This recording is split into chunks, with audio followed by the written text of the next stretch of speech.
few people that downloaded the song. But that day, the person actually out. 2 to 4, but it no go. Now I come make that, mama. After you say I go, everything don't go. Why would I want to take an NSC that is not medicinal when I can always take this that is medicinal? I don't believe in one agbo working for about 10 stores. Some they carry small pikin come here. They say maybe my pikin no, he never shit this when I born am like 8 days. I go say carry and go hospital. Cannot treat it. Because if I give am agbo now, anything can happen. But once my problem has been solved, what am I going to do to address it again?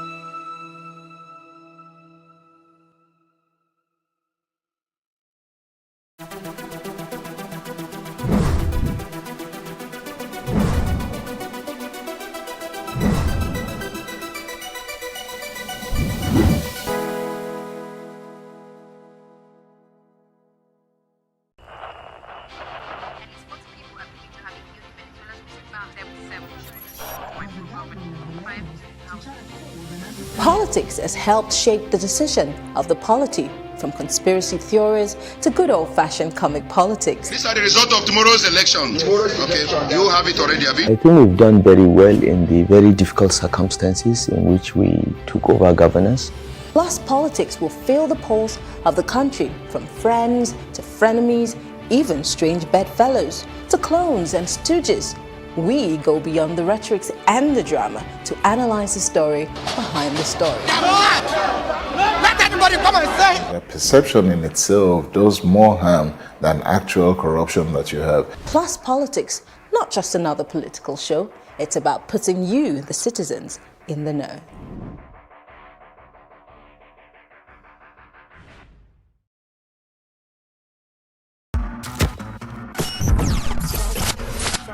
The Brazilian who, with the longer blades that Oscar wasn't too impressed with, did a 200 metres, but we must stress, absolutely legal.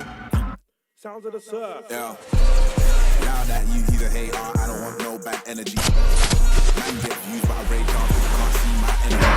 And this time they are away, and Peacock goes away strongly. She wants a man from London, she wants a fellow with felonies. That's probably doing my team. There's no I in it, I bring it on my team. That's when they saw my team.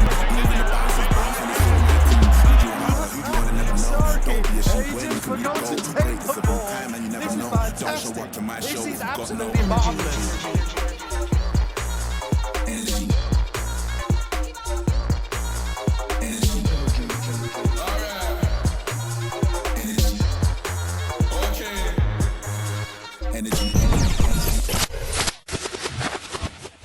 I'm doing this because I want to clarify a lot of things. The first day I met him, he told me that he was Obasanjo's son. His father was a gardener for Obasanjo. This man said that we did not have a wedding. When I can prove to you that we had almost 200 and something people in attendance. Wedding.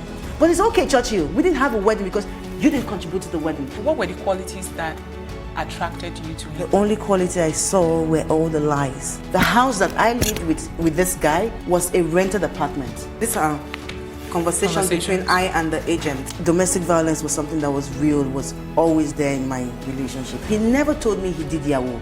My pregnancy was not something I ever wanted to keep. My problem is, you don't do for your son. Don't discredit the woman who does it.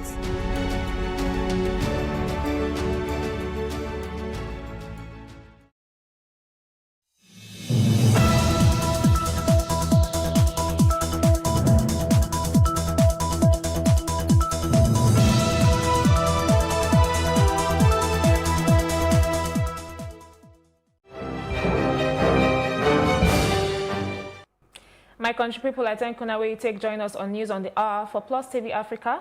Now the story where they make background for this very o'clock, but this, my name, na Betiana Unweli. Senate don't pass the 2019 appropriation bill of 8.916 trillion naira, that na 86 billion naira higher than the proposal of 8.83 trillion, where President Muhammadu Buhari presents give the National Assembly for the 2019 fiscal year. The lawmakers passed the bill on Tuesday during plenary after when them considered the report of the Senate Committee on Appropriations on the 2019 appropriation bill, where Senator Danjuma Goje presents. A breakdown of the budget don't estimate says statutory transfer don't turn 502.58 billion naira, 2.25 trillion naira now for debt servicing, recurrent expenditure gets 4.65 trillion naira and 2.94 trillion naira now for capital expenditure. The Senate President, Dr. Bukola Saraki, don't hail in colleagues for their efforts and he don't call for complete implementation by the executive. The federal government don't secure the release of Zainab Aliyu, where them arrest for Saudi Arabia for suspected drug trafficking. The Permanent Secretary, Ministry of Foreign Affairs, talked this one inside news conference for Abuja on Tuesday. He said the government don't establish the innocence of Zainab and the second Nigerian where they involved in the case, then go release Ibrahim Abubakar tomorrow to the Nigerian Commission for Saudi Arabia. After when plenty people don't they call for her release, Naim President Muhammadu Buhari can direct the Attorney General of the Federation and Minister of Justice, Abubakar Malami, make him sharp go secure her immediate release. Zainab, will be student of Maitama Sule University, Kano, collect arrest after when them see drug where they don't ban tramadol for inside her bag. She claims saying set up by person where she no know. The Independent National Electoral Commission, INEC, don't react to the allegation by the People's Democratic Party, PDP, said they go replace election servers for their headquarters and state offices for across the Federation. Inside statement by the National Publicity Secretary, Kola Ologbodiyo, them said the replacement are part of plot by the electoral umpire to wipe out the actual presidential election results from the polling centers across the nation. The Electoral Commission talks said the accusation they baseless and false. Rotimi Oyekomi, the Chief Press Secretary to the Professor Yakubu Mahmood, the INEC chairman, inside statement yesterday, said the commission no go trade words with the party on the matter since he done already day for inside court. The November 2nd date where the Independent National Electoral Commission, INEC, fixed to conduct the governorship election for Bayelsa State don't raise eyebrow for inside the state. Them say government stakeholders no they comfortable with the date, where supposed to be public holiday for inside the state. A source from the government house talk said the government officials they shocked, say INEC choose the day will be Thanksgiving Day for Bayelsa since 2012 for an election. The source way in using full chest talk say INEC don't choose that date by mistake, plus say the governor, Sarah K. Dixon, they make serious effort to convince the commission to shift the date. Already they don't say Oga Dixon don't send letter give the commission to explain the spiritual importance of the date to Bayelsa and why the election go need to shift to another day. The federal government don't declare Wednesday, May 1 as public holiday to groove the 2019 Workers' Day. The Minister of Interior, Lieutenant General retired Abdurrahman Dambazao, when he talked this one on behalf of the federal government, Sama Congratulobia give all Nigeria workers for their better work than they do to build a greater Nigeria. He talked this one on Monday for Abuja through Mrs. Georgina Ehuria, Permanent Secretary of the Ministry. He greets the workers well for the one way they don't do, and the better way they will still do, and the worker of policies and programs of government through Obonga service delivery. He give Nigeria people and people of Obodo the world. Dambazao say he need plenty support for Nigeria workers for government effort to reposition the economy and move them enter the next level. The Nigeria Labour Congress, NLC, don't summer warning give employers of labour to say make them commot body from the matter where they won't take sign the new national minimum wage. The NLC for one solidarity rally inside Abuja still promised showdown with employers when they continue to use casualization to stop Nigeria workers of their rights as employees. The NLC can still call for better working conditions for workers, both for the private and the public sector. We call on all employers of labor to quickly commence the implementation of the new national minimum wage of 30,000 naira. The Nigerian labor movement will keep a hawk's eye on all employers of labor, especially state governments, to ensure total compliance on the implementation of the new national minimum wage.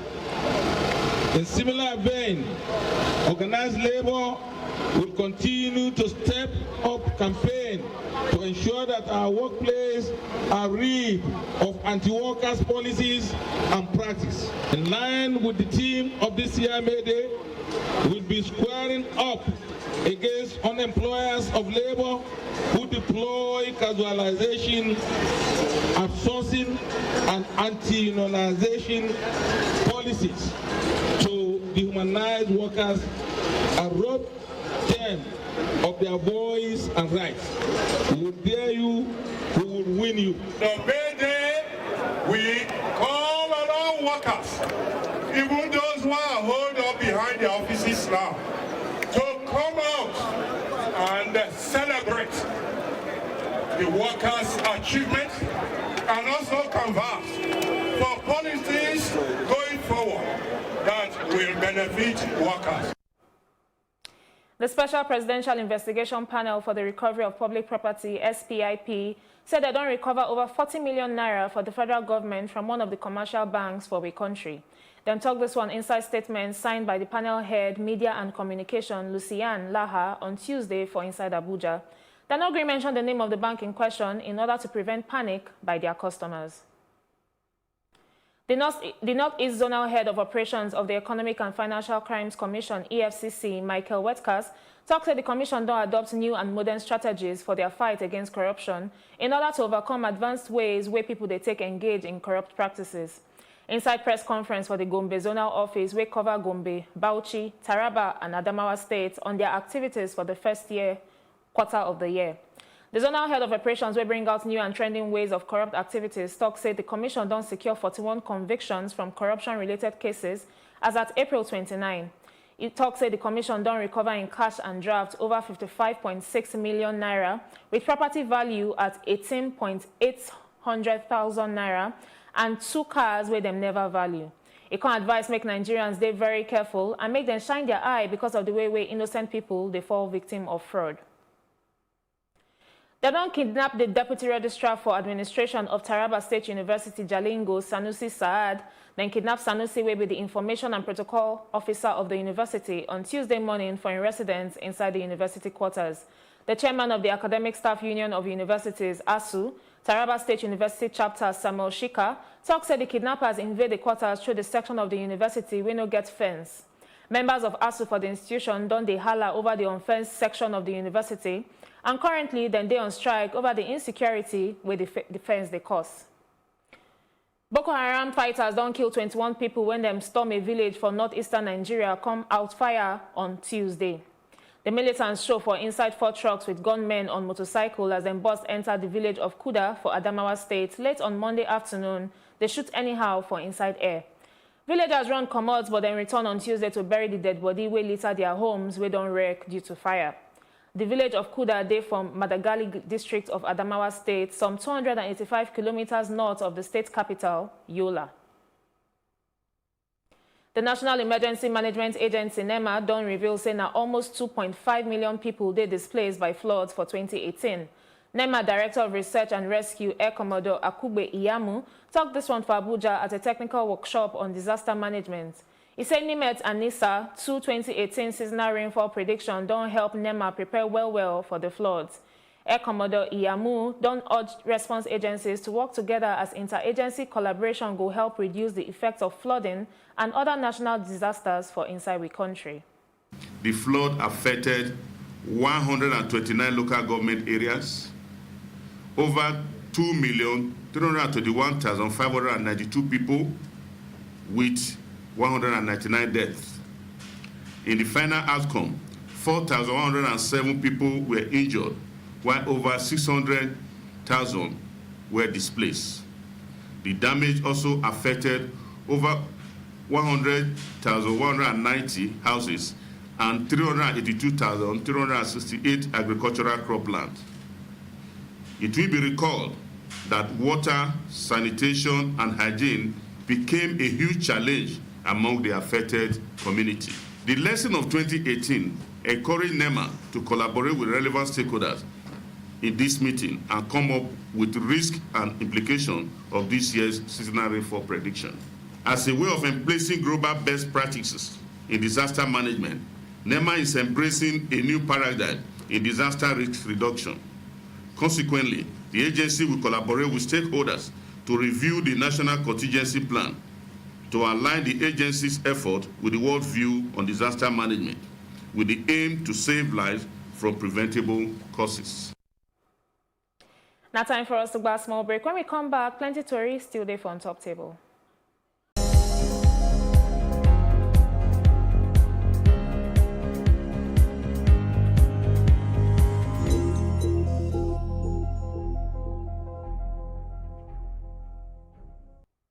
Congolese health authorities don't announce a record of 26 deaths for Sunday alone, among those where they are affected by the Ebola outbreak for Eastern Democratic Republic of Congo. For the province of North Kivu, 26 new deaths of confirmed cases now in the record on April 28th. According by the Ministry of Health, the 26 people died on Sunday, April 28th, and at the first time where the figure they high like this. Since the beginning of the epidemic, the number of deaths now 957. 891 now confirmed deaths and 66 now assumption, while 411 people done well. At least now 33 health personnel don't they affected as they care for patients and themselves don't die for on top the matter. The current Ebola outbreak for the Democratic Republic of Congo now the most serious one in the history of the fever virus. Rwanda Foreign Minister Richard Sezibera talk on Tuesday say Rwanda don't detain Calliste Nsabimana Elias Sankara when he announced himself as the head of Rwanda rebel group National Liberation Force, NLF. NLF na military wing of Rwanda opposition political party. Nsabimana, for one interview with the BBC Kinyarwanda service for July 2018, claimed say NLF don't start one armed struggle for Rwanda to stop the Rwandan government. Sezibera talk for one inside press briefing said the security situation after a do meeting with foreign diplomats say Nsabimana don't they wanted for plenty wahala when he they do for Rwandan territory. When he joined the formation of one irregular armed group, when he wanted to commit terrorist attacks, among other wahala them. Tanzanian President John Magufuli on Tuesday talk say no wahala day between Tanzania and Malawi and they remain best neighbors as ever. He said for his administration, Tanzania and Malawi will always remain best neighboring friends. He said make African countries unite for their development undertaking because all these Western countries want to make wahala day for them. He can still say the leaders agreed to look for low-interest loans for the development of the Songwe River Basin, where they say it will generate 180 megawatts for industrial and domestic use. As he can talk to joint news conference, Magufuli said trade between Tanzania and Malawi is still day low, where 2018 record they show say trade volume don't enter $64 million US. The news will still continue after this shikini break.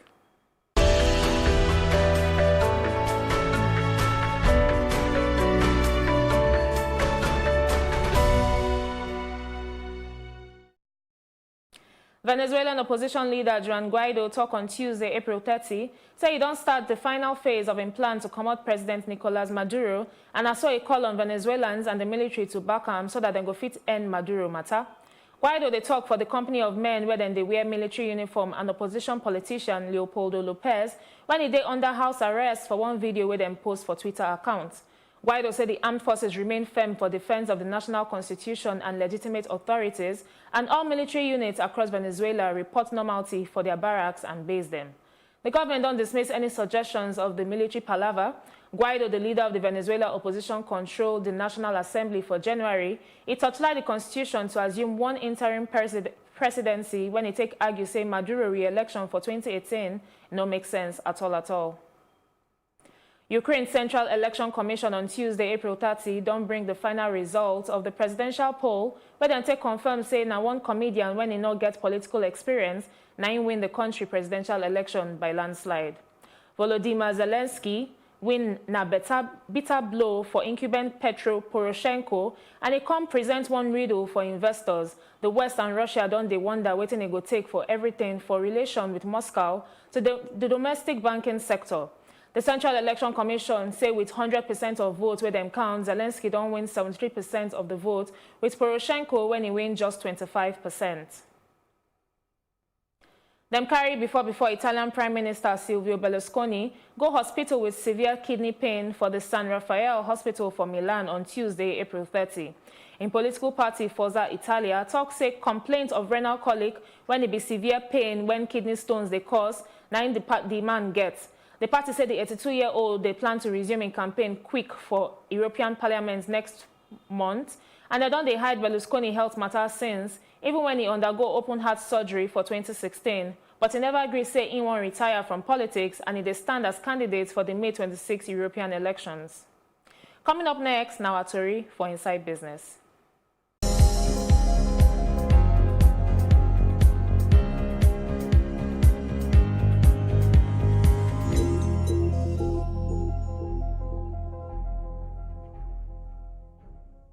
Getting relaxed at a great hotel and spa, shopping in the best malls of this world, and touring the City of Gold. There is just one destination that can make you have all experiences in one. Discover Dubai with Wakanow.com. Book your travel with Wakanow and get free airport pickups in Dubai. Wakanow can book your flights, hotel, tours, and much more. We have an international travel sim for use anywhere in the world with non-roaming rates. Contact Wakanow.com for the cheapest prices to Dubai. Wakanow.com.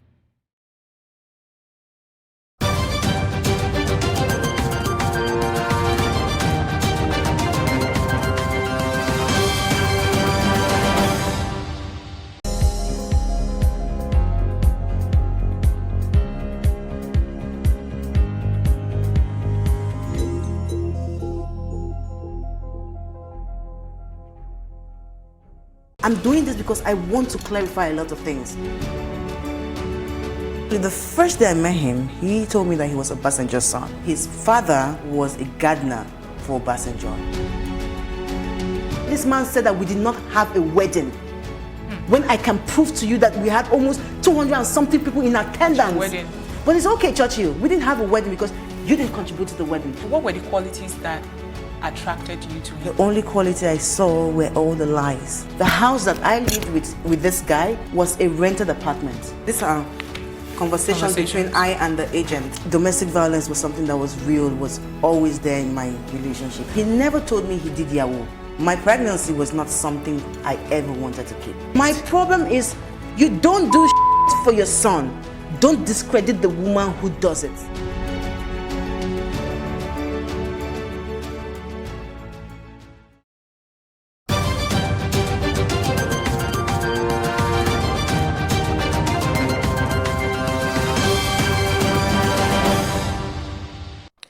International oil companies where they operate for the country don't declare inevitable accident for 2 crude grades. Because of this one, exports of Nigerian crude oil don't suffer plenty palaver. The inevitable accidents now one legal clause when they allow companies to cancel or delay deliveries because of things where they never see.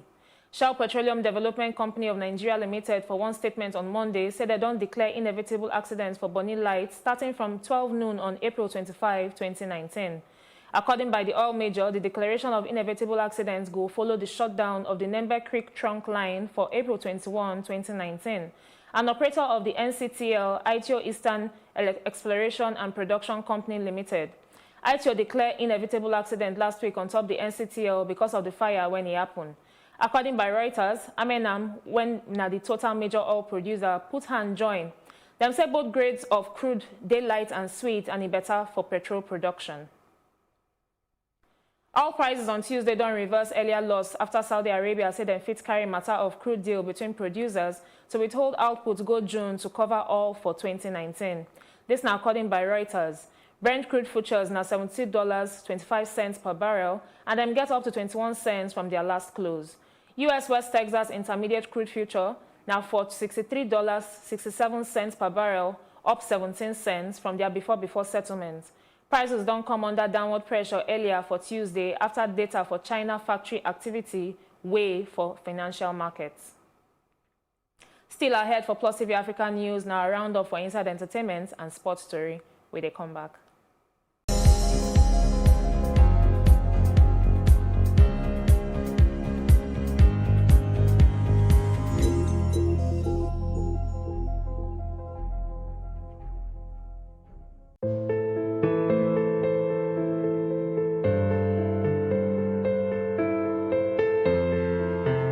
Honey! Daddy, please, can I go out with you and Mommy tonight? Sure thing, sweetie. Get your shoes and we go. Promise? You have my word?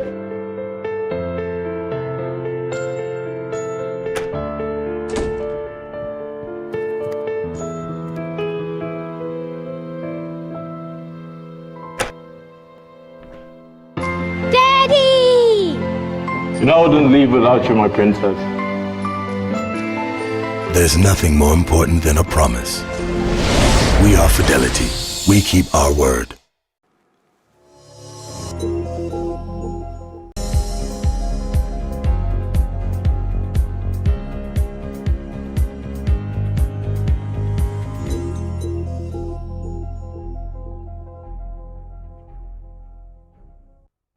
Rumor talk says some movie directors and influential movie people, they lobby say make them come out Johnny Depp, make him not play the infamous villain Gellert Grindelwald of the wizarding world of Harry Potter.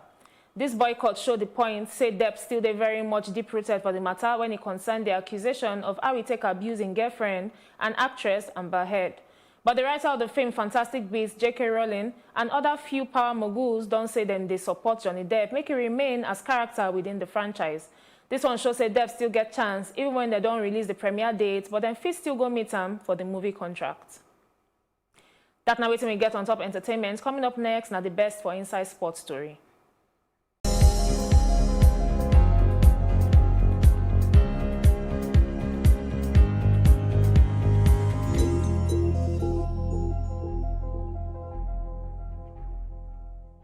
Now which kind wire you gon' need to light up your light, eh? Oh man, the quality wire. Now which kind cable you gon' need to light up your house, eh? Oh man, the quality cable. Coleman quality. Coleman wire. Coleman durable. Coleman cable. Coleman tank. Coleman cable for any kind of project. Coleman be the come and see. Come and be the Coleman won't light up your light. Come and be the come and see. Come and be the COLEMAN. Quality. Durable. Now come and be the Baba.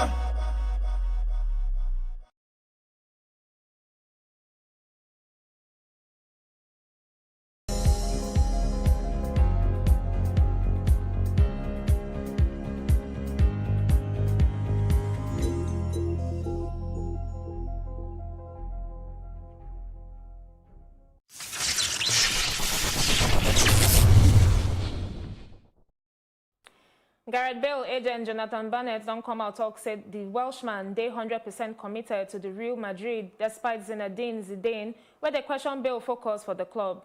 This now after Zidane comments after Real Madrid defeat to Rayo Vallecano on Sunday. They don't link Bale with the move out of the Spanish capital since when he suggested willingness to come out at the end of last season. The Wales international don't get a very boring season for Madrid and he played the full 90 minutes for their 1-0 loss to Rayo. But he didn't tell the media afterwards, say he's not sure whether Bale they focused. Bale don't score just 8 league goals this term from a total of 29 matches. That now waiting we get on top our news roundup for this very o'clock on top Obodo Africa and Obodo World. You can join us later and follow us on top Facebook, Twitter and Instagram for Plus TV Africa, and it will make sense if you subscribe, go our YouTube page for Plus TV Africa. We can still show back later with more story where they make the headlines. Make una join us. My name is Betiana Unwili. Make una get a very, very kaja day.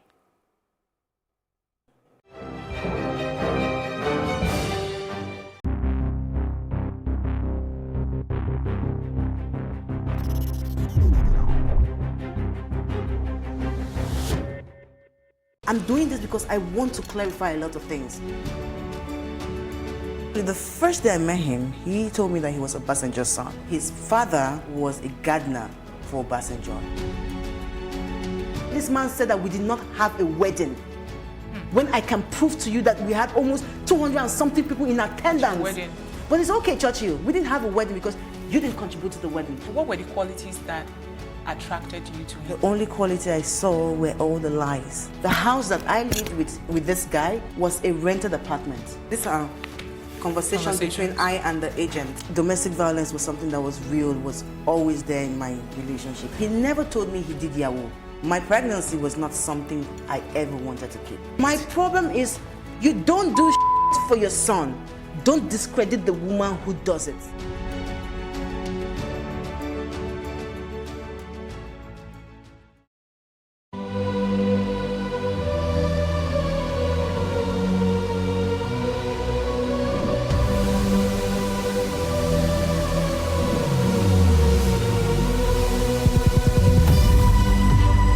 do not understand, we will stigmatize. What you can see is the remaining of the tanker that exploded. The suspect equally confessed.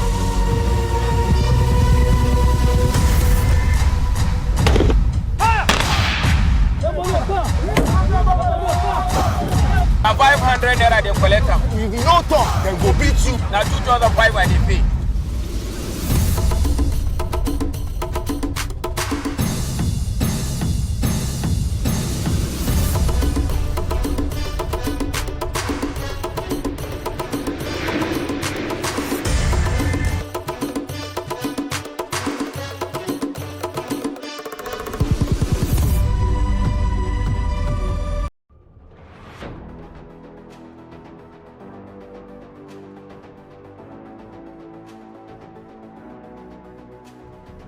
First point of accountability is asking questions.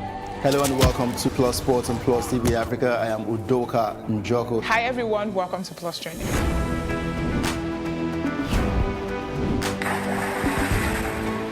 You cannot continue to recycle poverty while you're spending a lot of money on unproductive ventures. The government has to feel the impact. Honorable Commissioner, sir, welcome to the show.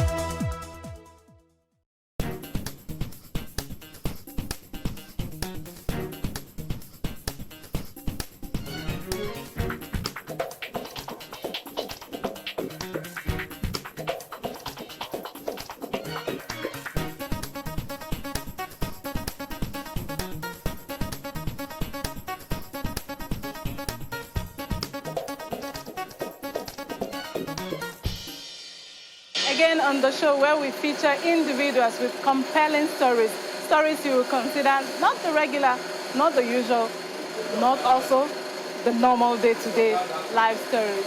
We are here to see female carpenter, Google. But first, safety measures.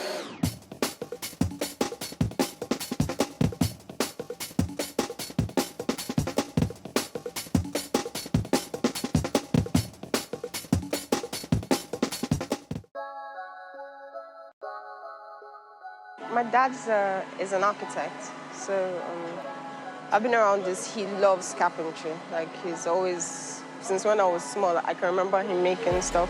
So I will be around it, and then, of course, they will chase us back inside the house. They don't want nails to enter our legs.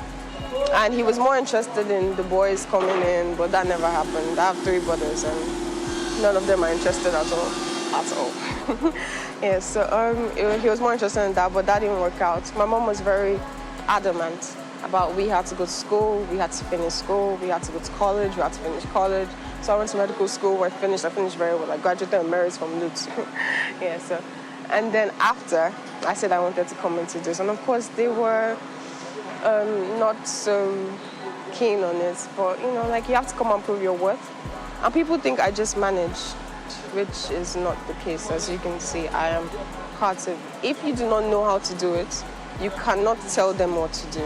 So they will tell you that what would normally take 30 minutes will take 2 days, and you'll be looking at them thinking that that's it, but that's not it. So I do it. I know almost every aspect of this now. I even take classes in the morning. I'm teaching people how to do this. So yeah. So that was how it started. This is 5 years now. And I think I'm doing a really good job.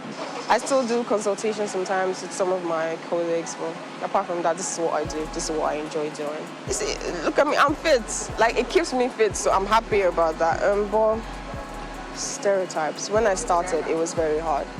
I was arrogant in the sense that, you know, I'm just coming from medical school. I know exactly what I'm talking about. Let me do this. But you would think that it is the artisans or the uneducated people that are my problem. No. I would go to see clients, highly educated, and they would look down like, this is a girl. What is she saying? What can she tell me about this? No. So I learned in the beginning that even when I'm going for meetings, I have to take men with me. So I could be telling these clients that this is how we're going to do it. He'll be looking at the man, I'm saying, so this is how we're going.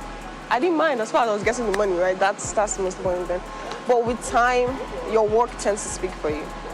And then when they finally see the face, after they've gotten, like 3-4 job friends, they don't really mind anymore because, your work is good and it speaks for you. So that was a major challenge.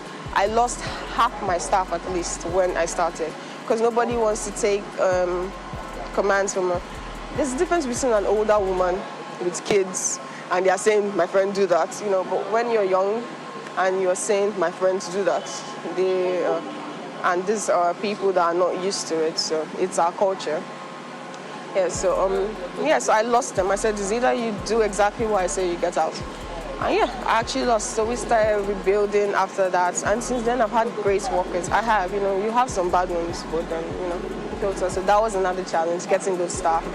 Girls want to come and work, which is great. I encourage it, I love it. But then I noticed that when I hire women, in the beginning, you see the men, no, don't carry, I will help you.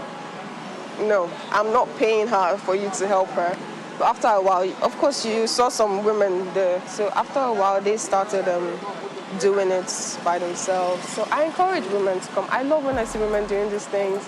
And you still look good even after, because please, this is not how I look, After this, I clean up really nice. You still look good after. So it doesn't show. It keeps you fit, keeps you healthy, you're happy. Yeah, so we've gone through ups and downs, the lights issue, everybody is facing that, of course. And our factory runs on diesel every day, so you can imagine how much we spend. But apart from that, we're going up, so I'm happy. So 5 years. I've gained experience, I've gained humility, yes. I've gained muscle mass, I've gained strength. Of course, we've grown so much. We're selling a whole lot more. I have gained knowledge in the sense that I can now teach others what I know. 5 years of experience is a lot, especially when you're hands-on. I'm still learning from him, and it's a struggle. I have gained tact. Tact in the sense that I know better how to deal with people. I don't talk down to anyone, I don't talk up to anyone. I can deal with artisans, I can deal with executives, everybody at the same level. So yeah, we've gained so much. I'm happy on the journey. It's tiring. There are days that I do not want to do this, honestly, but I'm up at 6 a.m. every morning. I am. Drag myself out of bed, come and do this. And then it's not just this. If it's just this, I'm happy.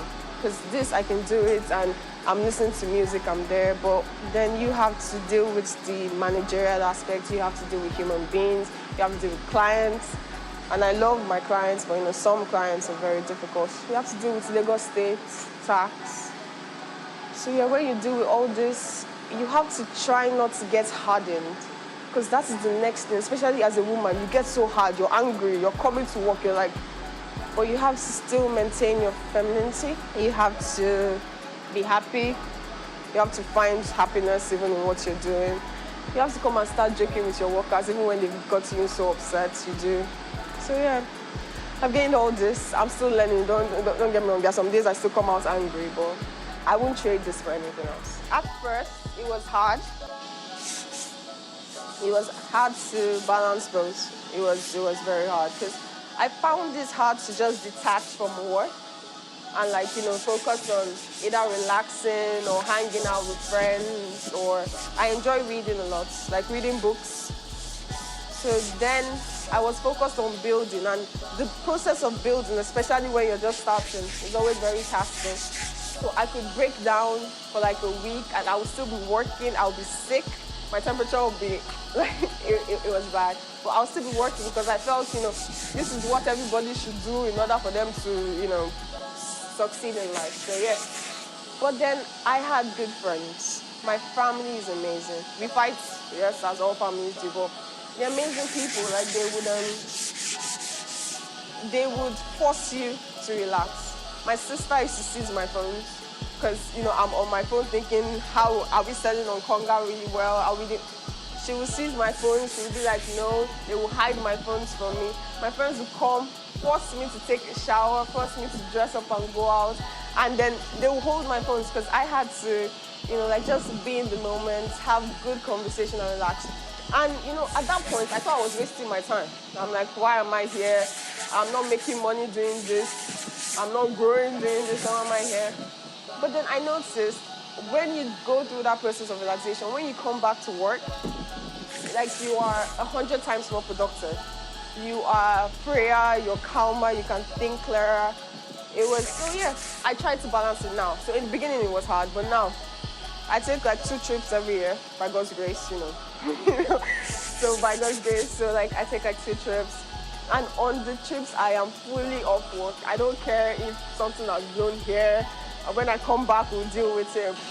I've always been very, you know, one of those people, epicals in school. I've always been that. And people didn't really like me because I was also very sports oriented. You know, I have awards from Milo. I have over 20 medals. You know, that very sports oriented. I played basketball, football. That was how school was. It was high grades, highly effective at school. I was sports prefect, went to school. Next thing, I was sports prefect again, Milo Awards. Then university, yeah. University was interesting because I was meant to go into medicine. But I said I didn't want to go into medicine. My mom was very adamant, you know, African, I love my mom. So she wanted me to go into medicine. I said, I don't want to go. I want to do something more sports-oriented, you know. And physiotherapy is perfect. So I went into physical therapy, that's physio. And I didn't really like the constraints. I went to Lutz. Lutz is an amazing school. They will teach you really well, but we're still learning things that if you go to other schools, they're not doing this anymore. We're learning about microwaves. Nobody's using microwaves anymore, you know.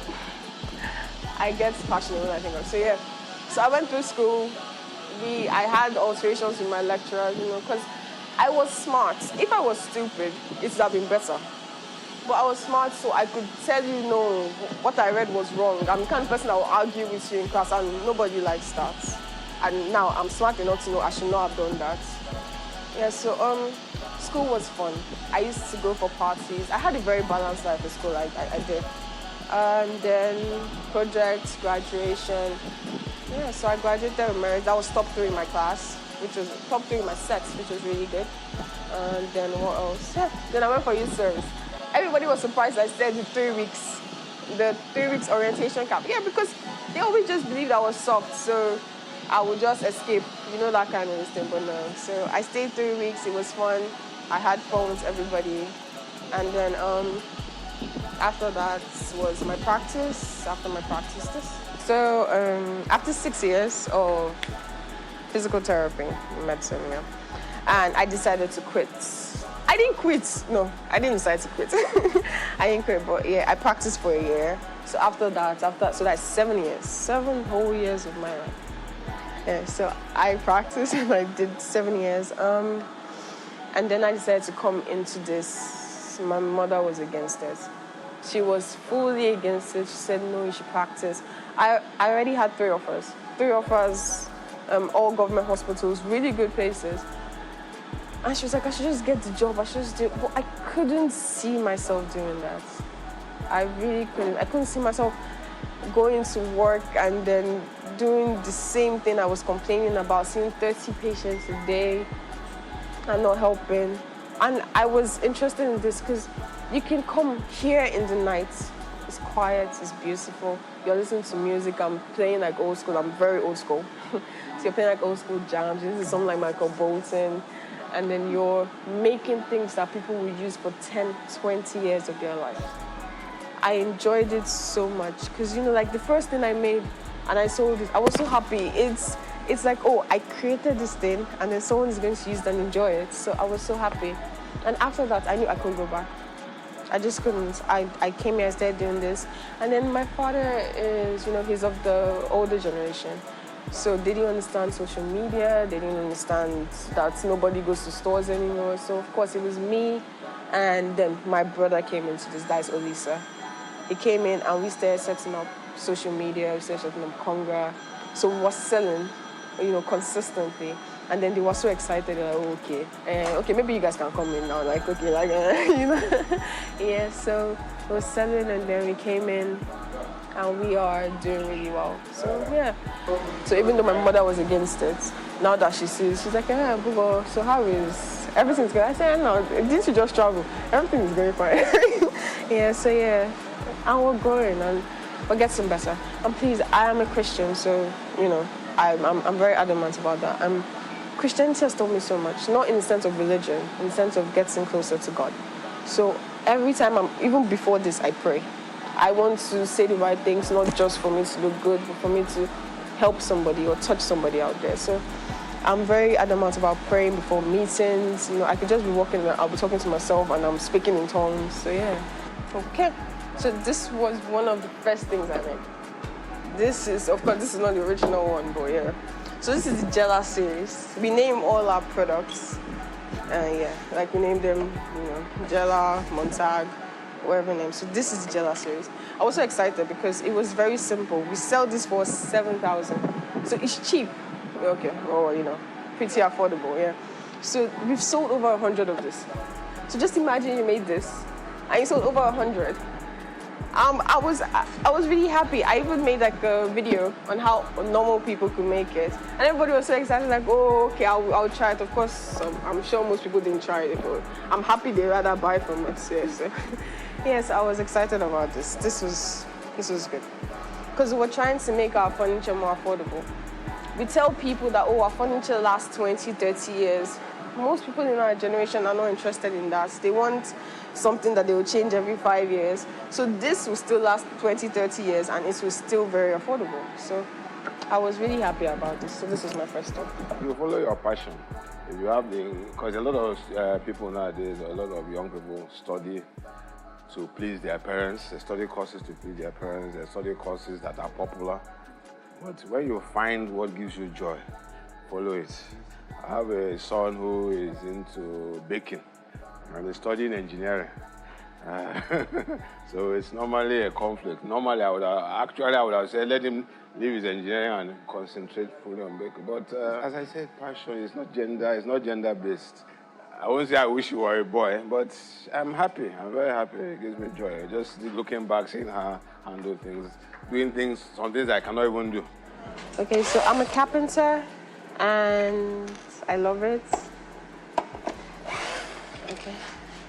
And I know that this is not your regular 9 to 5, but this is my life, and I love it so much.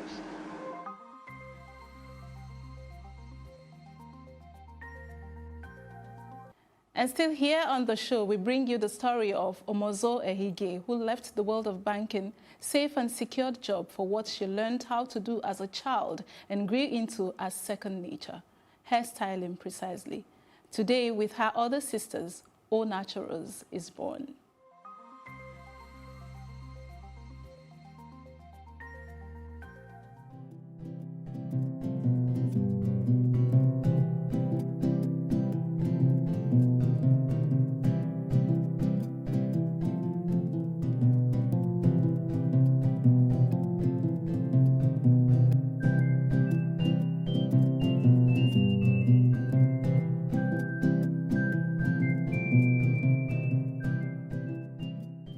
I've been natural for 19 years, since 1999. I keep playing that my hair will soon go to university and I'll do a birthday party when it turns 21. But the thing is, I keep cutting my hair because, I don't know, maybe it's I don't know. I always grow it up to a certain length and then I cut it. So right now, it really should be longer than this, but it's not. So I think this year, maybe I won't cut it. So by the time it's 21, it should be much longer than this. Au Naturals was started in 2009 as a blog by 3 sisters who all had natural hair and were in all their different spheres of life. So we were answering questions on how to care for our natural hair, how to care for the natural hair of our daughters, because my older sister has 2 daughters with natural hair as well. And the salon started in 2013. Most people think Au Naturals started in 2013, but no, it started as a blog in 2009. Au Naturals is actually derived from the O sisters. My sisters and I were popularly known as the O sisters because all our names begin with O. And so we have natural hair. So it just progressed naturally to O Naturals. I started off in financial services. I started working in a cash office, and from there I went into working in a cooperative. I went into private banking, and then I went full-time into O Naturals. However, while I was in my financial services career, I was still working as a professional hairstylist on the side.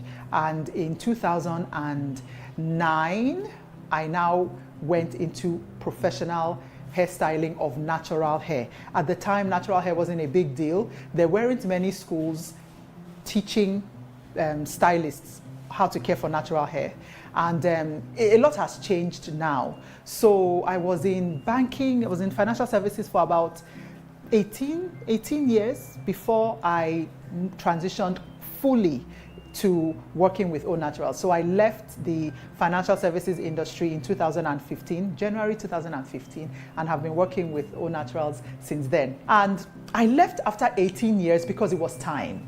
It was time. O Naturals needed a lot of attention at the time for the organization to be able to grow to what it is now. We are not where we want to be. We still have a lot to do, but I wouldn't have been able to grow the business from where it was in 2015 to where it is now if I had been working simultaneously at another organization. I went into natural hair care because my younger sister went natural, and I was a professional hairstylist at the time, so I was helping her care for her natural hair. At the time, there wasn't much information about natural hair, so really we were doing trial and error. And we would ask my mom questions about different products. And my mom would tell us about coconut oil, ori, which is shea butter now, which the world knows as shea butter. So that was what we were using, and I would weave her hair, I would style it differently. We used thread and those kind of things. And as I was doing that, she was getting a lot of compliments, a lot of questions outside, asking her, who did your hair? How did you take care of your hair? And she would direct them to me. I was working at a salon at the time. So after working at the salon during the day, I would be answering questions. People would be at my house. I would go doing mobile hair styling for various people. So there was a need. There really was a need. And we felt that we had the capacity to solve that problem and to meet that need. And that was how we decided to go into natural hair. I had some apprehension before leaving financial services completely, before leaving paid employment completely. I was afraid, I was unsure. Should I even say I was confused? But I was not, I will say this, I didn't have any doubts that O Naturals would succeed. I don't know if those two contradict each other. There was no doubt in my mind that the organization would do well. This business idea would do well. But my concern was, okay, so you will now leave banking and then you will be doing a job that you don't know how frequently you're going to get paid. You don't know when you'll get paid. A customer is going to come. You have no idea. So that apprehension was there. That fear was there. Will natural hair, will a salon that cares for strictly natural hair succeed? And I guess, well, like I said, in 2015, ending of 2014, November, a good friend of mine told me that I should write my resignation and prepare to move into focusing on my business so that my business would grow. So I wrote that resignation in in September, handed it in November, and actually left in 2015. So there wasn't really, I had always been in there. So my heart had always been in there. So there wasn't really a definite time where I said, okay, I'm going to do hair now and I'm not going to do financial services. And to be fair, I still have some dabbles in financial services now. The initial challenges for setting up O Naturals, honestly, no word of a lie, would be, first of all, us. The ones who came up with the idea. Just, I guess, encouraging ourselves to go ahead to do it. My older sister is a medical doctor. My younger sister is a writer. I was in financial services. So we had careers in different areas. So we were really our first challenge, kind of believing our own vision and putting our vision into putting it down on paper and sharing it with other people. So that was one of the challenges. Another challenge was, of course, finding a space. Where are we going to set up the salon and all of that? The best moment so far in my career has been expanding the business to where it is now. We've expanded from 4 chairs to 14 chairs. And in my mind, I think that's growth. Regardless of how small it may seem to somebody else, it is growth. You've grown from being, small, very small, to, medium or small now. So instead of smallest, you're now small or smaller, whichever way you want to look at it. But that was very exciting. I remember sitting down on my styling chair, looking out the window, how cliche, looking out the window, and thinking to myself, if everything were to scatter today, I would not be upset.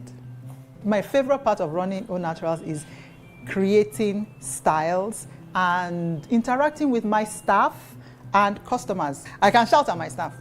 They know that, but they know that we have a goal and an objective. So it works out well. This most requested hairstyle in the salon, I think right now, is combination. Typically, when we bring out a new hairstyle, a lot of people want to try the hairstyle out. A lot of people want to get it done and all of that. So right now, combination is our most popular hairstyle. And we spice it up with a little bit of roll and talk, with a little bit of extensions. But right now, combination is leading the pack. Nigerian hair through the decades is very, very interesting. I'm actually a fan of the history of hair and the progression, changes of hairstyling and hair care in Nigeria. Some things may seem to have changed, but we still use ori, we still use coconut oil, we still use avocado to take care of our hair. Our grandmothers did it, our mothers did it, and we are doing it now. The styles for the different festivals, for the different events, weddings, childbirth, deaths, Oshobo festival, the hair styles at that festival alone is amazing. Even the Argungu festival. So hair in Nigeria is rich. We are trendsetters. We take from other places and we turn it around to make it ours. So much so that people think it originated from us here. The local techniques, rather indigenous techniques like threading, DD, we incorporate those even in our hairstyling today and even in Au Naturals. So it is rich, it is interesting, it's mesmerizing. And one thing about Nigerian women is we are bold when it comes to style, whether it's clothing, makeup, or hair. If I were to go back in time, I would do many things differently. First thing, I would not delay. We got the place, start. Just start. All the mental gymnastics and somersaulting doesn't get you anywhere, So I would start earlier. I would have started the natural hair salon earlier than we did, actually. And I would actually have written more things down, structured more, Sometimes people think it's difficult to structure what is not in existence, but I think it's important to create what is not in existence and you kind of grow into it as opposed to waiting for things to happen because you become reactionary. So with the new projects that we're working on, we're being more proactive. So we are structuring now, we are planning and strategizing for now and for the future. So those two things I would do differently. We would start immediately and we would create what it is we wanted to see. Hello, I'm Omozo Ehige. This is not your 9 to 5, but it's my life.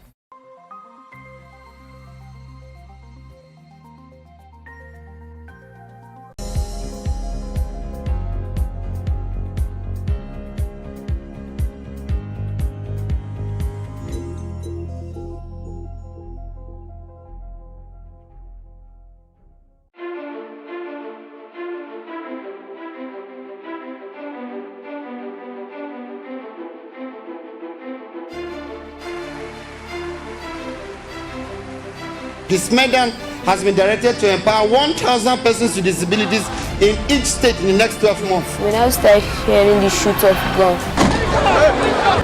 Whatever I've done. Every public policy has winners and losers, and some will not be very happy with you, while others, usually the silent majority, will be quite happy.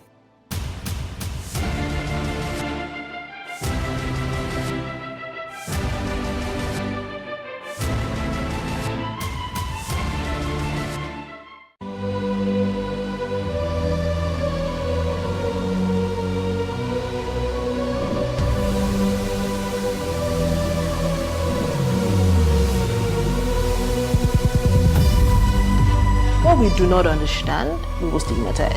What you can see is the remaining of the tanker that exploded. The suspect equally confessed.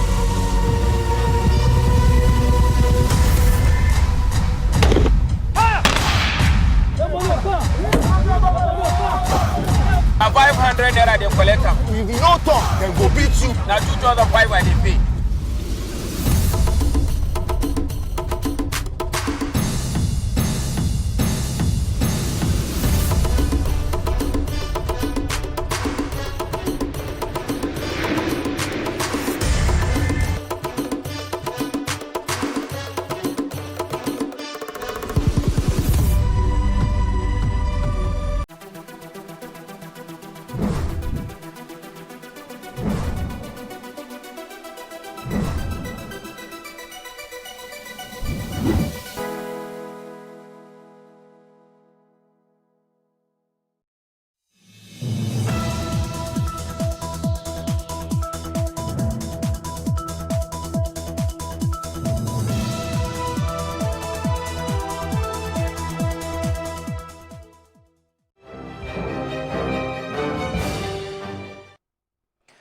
Hello.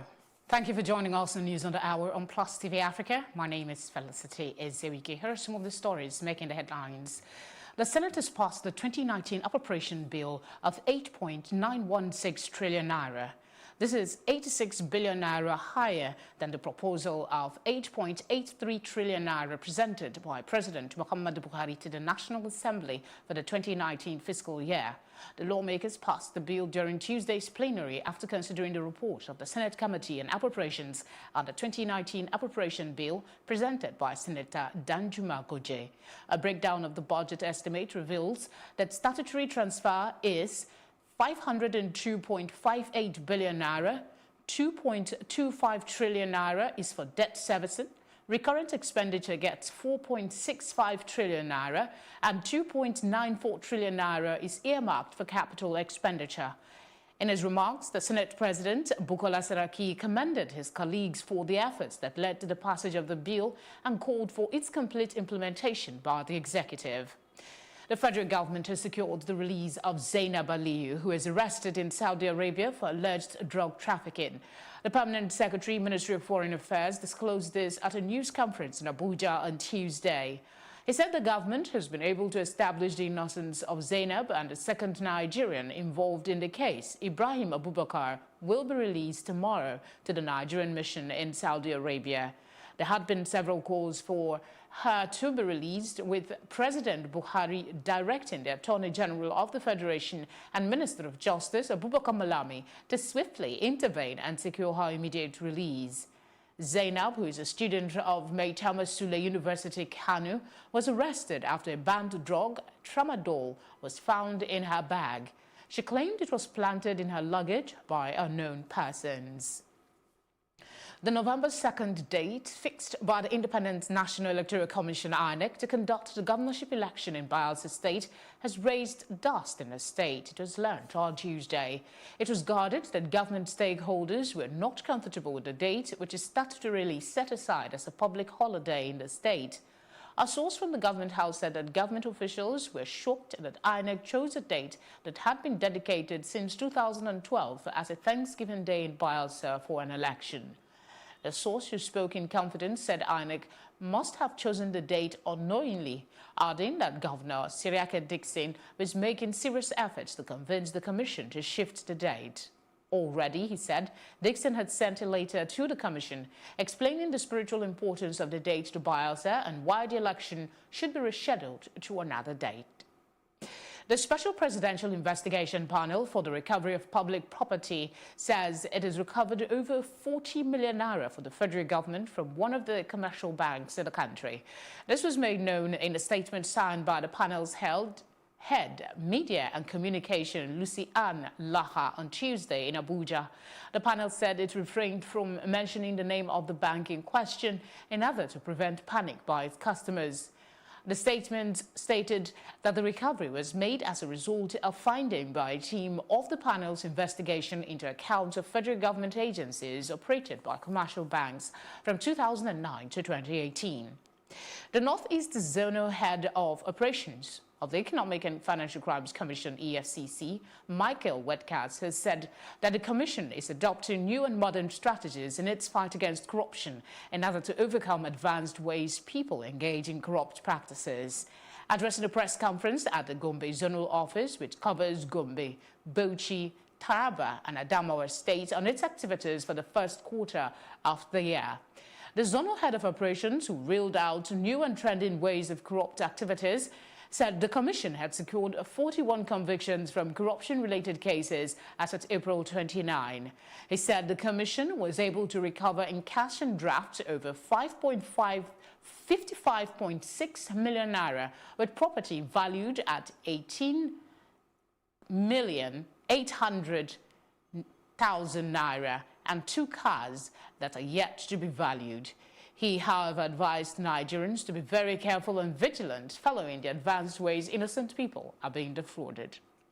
Still in the news, the African Youth Initiative on Crime Prevention, in collaboration with United Nations Information Center, has organized the first Nigerian airport anti-corruption campaign project with the aim of bringing to the public consciousness the corruption that goes on in Nigeria's airports and proffers ways to counter it. Our correspondent Amaka Okoye was there and reports. The theme of this roundtable discussion is creating a corruption-free international airport in Nigeria while addressing targets 5 and 6 of the SDG of the Sustainable Development Goals 16. The essence, to rid Nigeria's airports of any form of corrupt practices. The convener sheds more light. Pass through the airport, you see the officials, government agencies, and airport officials, that is airline officials, subject Nigerians to all manner of corrupt practices by intimidation, harassment, extortion, bribery. These are deliberate.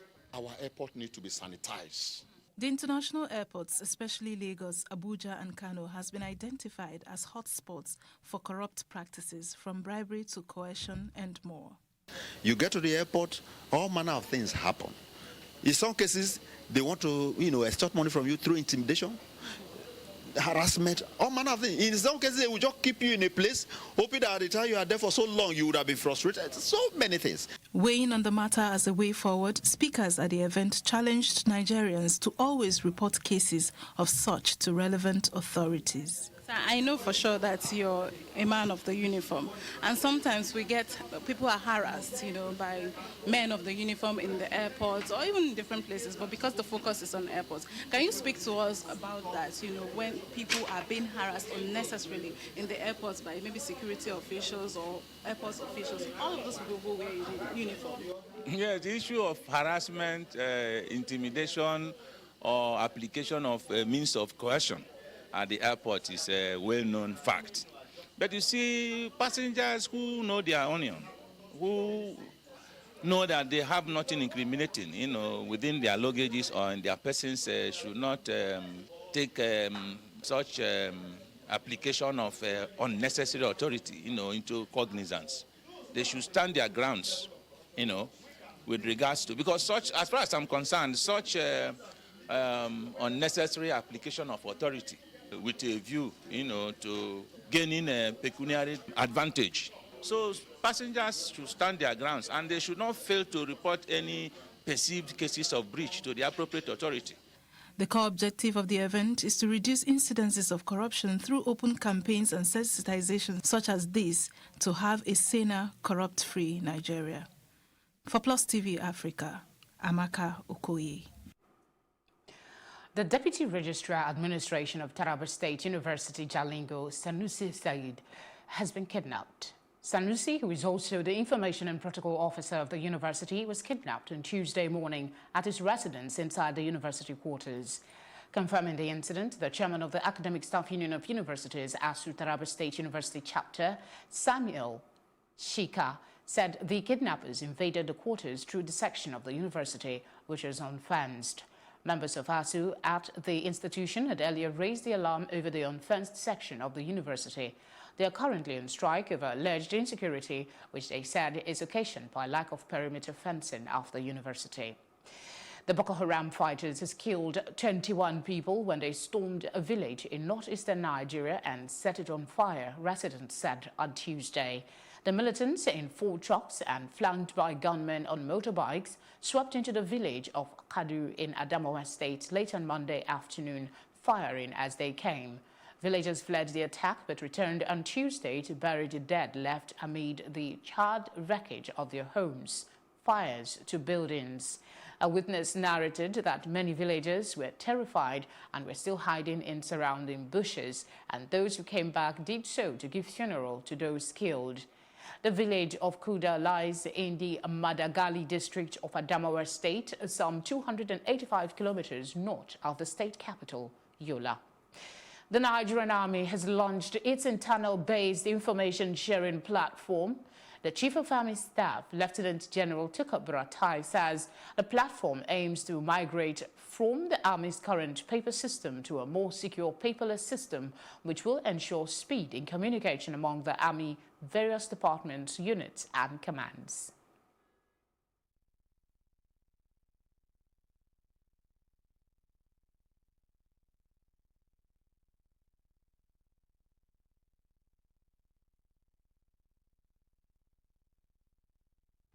The Ministry of Power, Works and Housing says about 2,000 projects were approved and executed in the last 3 years. Fashola, while presenting the ministry's scorecard in Abuja, said another 9 independent power projects cited in 7 federal universities and 2 federal teaching hospitals are also being executed. The power minister added that the power projects will be commissioned before the end of the year, in line with the current administration's commitment to delivering its promises to Nigerians. The ministry's decision to compile these records of achievements into a single compendium is to ensure that they are preserved for posterity as well as to serve as reference materials. The Ministerial Tenders Board of the ministry approved more than 2,000 projects, and these projects were being directly supervised and are being executed or have been executed by the ministry. The projects included special works under the Sustainable Development Goals, zonal intervention programs, and direct mandate projects. I am glad to report that these numerous projects, which impact directly on the lives of the most ordinary Nigerians, are distributed across the various parts of the country, and especially at semi-rural and urban centers. Through the unprecedented infrastructure development being executed by the ministry across the 6 geopolitical zones, and in at least each of the 36 states of the Federation and the FCT, the entire nation is now being converted into a construction site. Our short-term objective was get people back to work. Artisans get construction site, and we're building in 34 states, and we're starting a second phase. The conversation before the Buhari government, you will hear things like there is no federal presence in my state. No states can say there is no federal presence in their state today. Currently, 9 universities in Nigeria, 7 universities, 2 teaching hospitals, which are part of the university assets, currently have their own independent power projects being installed or procured or constructed as we speak. And before this year runs out, a couple of them will be actually put to commission and operation. All of this, I want to emphasize, did not happen when oil was 100 plus barrels per day. It happened when the price of oil was perhaps $60, and perhaps at the time it dropped to below $30. And it validates what we have said about the importance of President Buhari's commitment to fighting corruption, because we have clearly done more with less. And just imagine what would have happened if we had all of those resources at the time. It's time to take a quick break. Stay tuned for more news when we return.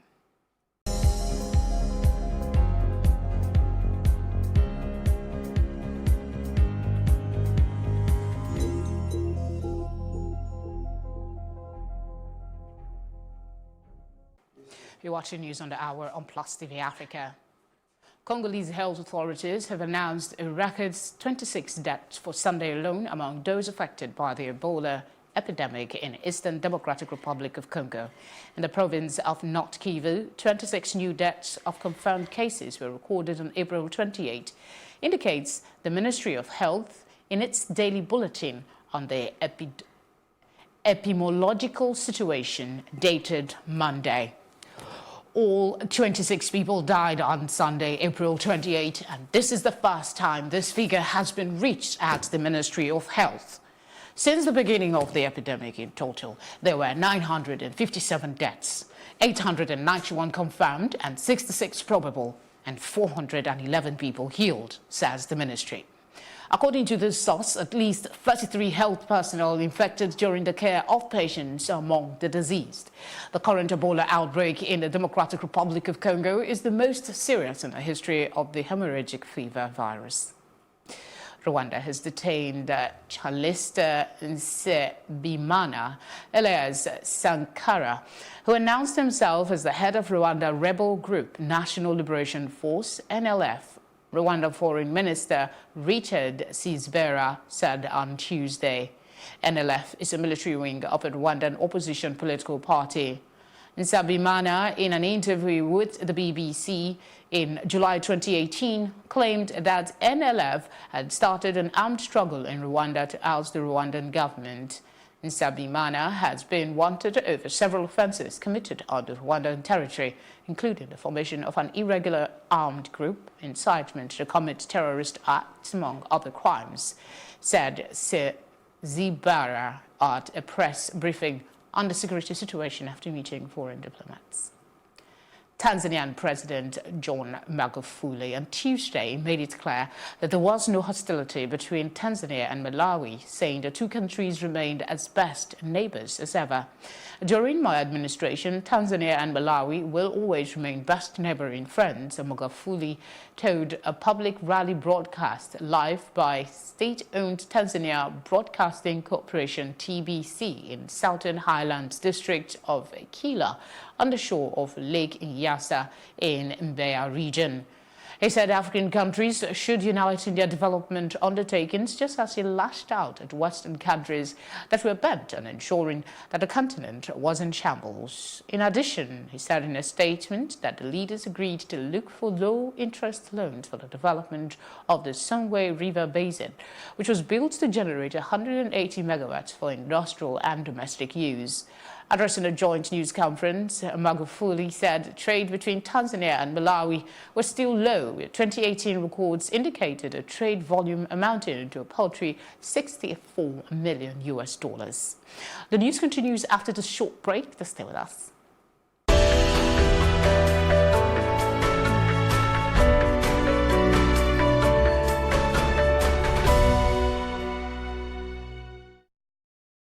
Venezuelan opposition leader Juan Guaido said on Tuesday he had begun the final phase of his plan to oust President Nicolas Maduro, calling on Venezuelans and the military to back him to end Maduro's usurpation.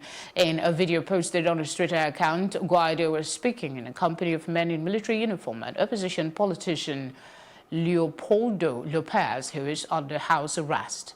Guaido said the armed forces remained firmly in defense of the national constitution and legitimate authorities, and that all military units across Venezuela report normality in their barracks and bases. The government promptly dismissed any suggestion of a military insurrection. Guaido, the leader of Venezuela's opposition-controlled National Assembly in January, invoked the constitution to assume an interim presidency, arguing that Maduro's re-election in 2018 was illegitimate. Ukraine's Central Election Commission on Tuesday published final results of the presidential poll, confirming that a Canadian with no political experience had won the banking sector.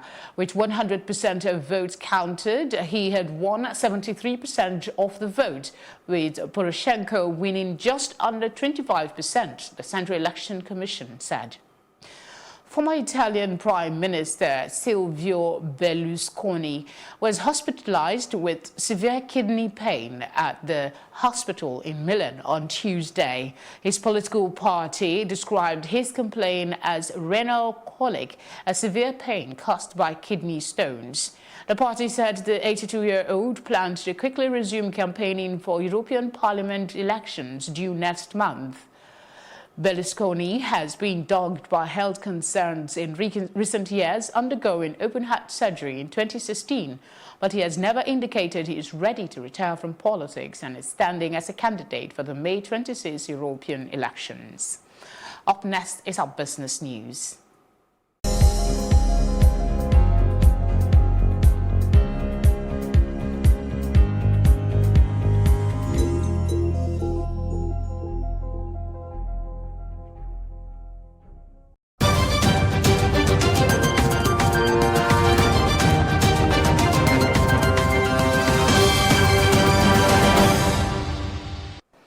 Two international oil companies operating in the country have declared force majeure on 2 crude grades. As a result of this, the exports of Nigerian crude oil have suffered a significant disruption. Force majeure is a legal clause that allows companies to cancel or delay deliveries due to unforeseen circumstances. Shell Petroleum Development Company of Nigeria Limited, in a statement on Monday, said it declared force majeure on Bonny Light effective noon on April 25. According to the oil major, the declaration of force majeure followed the shutdown of the Nembe Creek trunk line on April 21 and declaration of force majeure by the operator of the NCTL, Ito Eastern Exploration and Production Company Limited. Ito declared force majeure last week on the NCTL following a fire outbreak, saying it was constrained to shut-in injection as well as other related operations into the NCTL. According to Reuters, Aminam, operated by oil major Total, is also under force majeure. However, both grades of crude are light and sweet, typically suitable for petroleum production. Oil prices on Tuesday reversed earlier losses after Saudi Arabia said a deal between producers to withhold output could be extended beyond June to cover all of 2019. This is according to Reuters. Brent crude futures were at $72.25 per barrel, up 21% from their last close. U.S. West Texas Intermediate crude futures were at $63.67 per barrel, up 17 cents from their previous settlement. Prices had come under downward pressure earlier on Tuesday after data on Chinese factory activities weighed on financial markets. Still ahead on Plus TV Africa News is our roundup on entertainment and sports. We're back in a moment.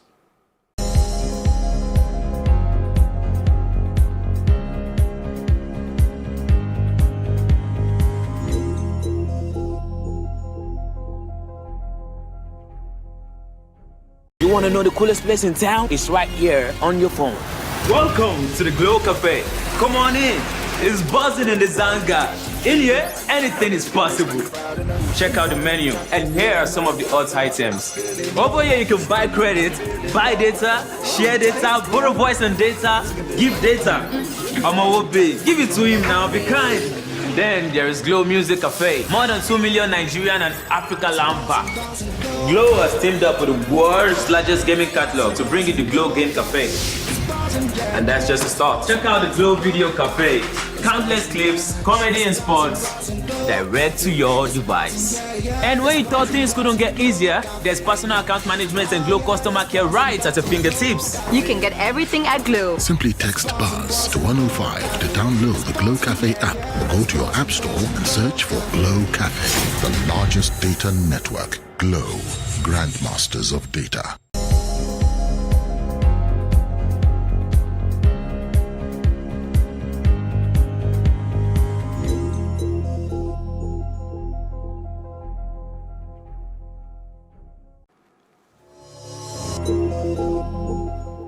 It is rumored that a couple of movie directors and influential movie sages have remained lobbying for the removal of Johnny Depp in playing the infamous villain Gellert Grindelwald of the wizarding world of Harry Potter.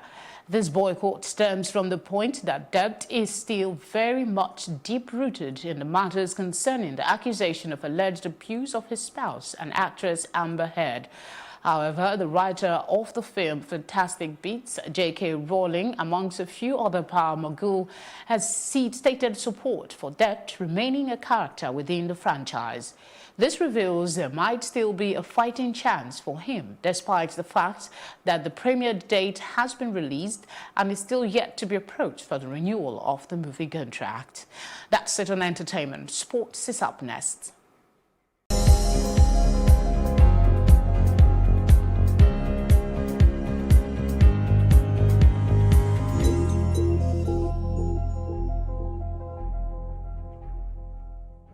I'm doing this because I want to clarify a lot of things. The first day I met him, he told me that he was Obasanjo's son. His father was a gardener for Obasanjo. This man said that we did not have a wedding. When I can prove to you that we had almost 200 and something people in attendance. Wedding. But it's okay, Churchill. We didn't have a wedding because you didn't contribute to the wedding. What were the qualities that attracted you to him? The only quality I saw were all the lies. The house that I lived with this guy was a rented apartment. These are conversations between I and the agent. Domestic violence was something that was real, was always there in my relationship. He never told me he did Yahoo. My pregnancy was not something I ever wanted to keep. My problem is, you don't do for your son. Don't discredit the woman who does it.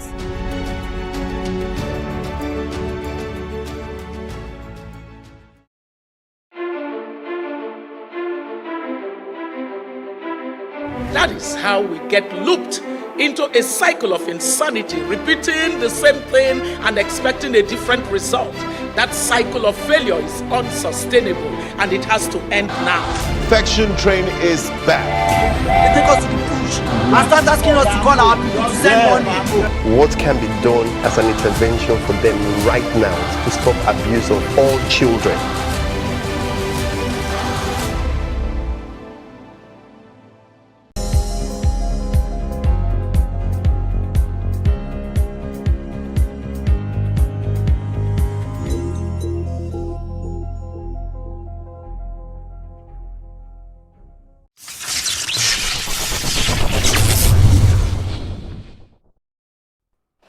Gareth Bale's agent, Jonathan Barnett, has come out to say that the Welshman is 100% committed to the Real Madrid despite Zinedine Zidane questioning Bale's focus at the club.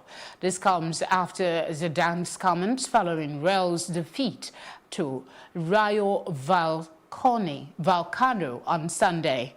Bale has often been linked with a move out of the Spanish capital since he suggested his willingness to leave at the end of last season, having played a steering role in a third consecutive Champions League title win for Real Madrid. The Wales international has had an overwhelming season at Madrid and played the full 90 minutes in their 1-0 loss to Rayo, but Zidane told the media afterwards that he was unsure if Bale was focused. Bale has scored just 8 league goals this term from a total of 29 matches. And that's it in sports, and wrap things up at this hour. For more news updates, please follow us at Plus TV Africa on Facebook, Twitter and Instagram. You can also subscribe to our YouTube channel. That is also at Plus TV Africa. We'll be back later with more stories making the headlines. So please join us again. Thank you for watching.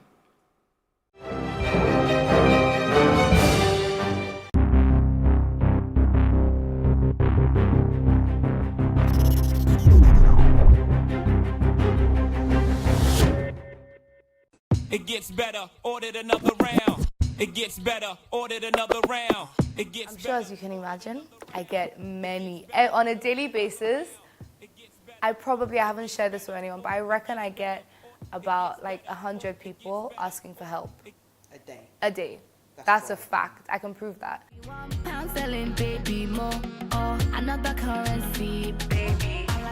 You know, so rather than, you know, going through all my messages, my letters, my emails, my DMs, I decided that, you know, I think it's important as a young person to make sure that I'm making a difference. And it would be almost, you know, I could have started a record label and been used those resources to sign artists, but education for me is so powerful.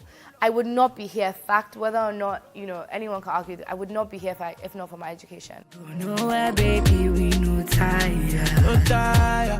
And baby, for the line we go.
Many thanks for joining us. I am Udoka Njoko. This is Plus Sports on Plus TV Africa, and it's Tuesday, and we're looking forward to the big one later tonight, talking about the Champions League clash between Tottenham Hotspur and Ajax, and most of the football fans are looking forward to that one, and it's quite an unpredictable one. You can't tell where it will go. Will Tottenham get to win this one, or will Ajax get to win this one? Remember what they did to the likes of Real Madrid and Juventus. Real Madrid both home and away, and of course for Juve, defeating them right there at home in Italy. Strong one for Ajax as they have moved on to the semi-final stage of the Champions League. Wishing them all the best in that one. Yes, I should actually support Ajax at this stage of the competition. If your team is not doing well, support someone else in that one. I've got Samson Oloyede right here on the show today. Good morning, Samson. Yeah, morning, bro. Very true. And of course, let's go straight to what it is. We've seen a lot of errors from footballers to goalkeepers to even coaches. But this time around, let's look at one of the best goalkeepers in the world, David De Gea. Let's see some of those errors. And when we come back, we'll be talking about David De Gea and what the manager had to say about him.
Manchester United. He shakes his head.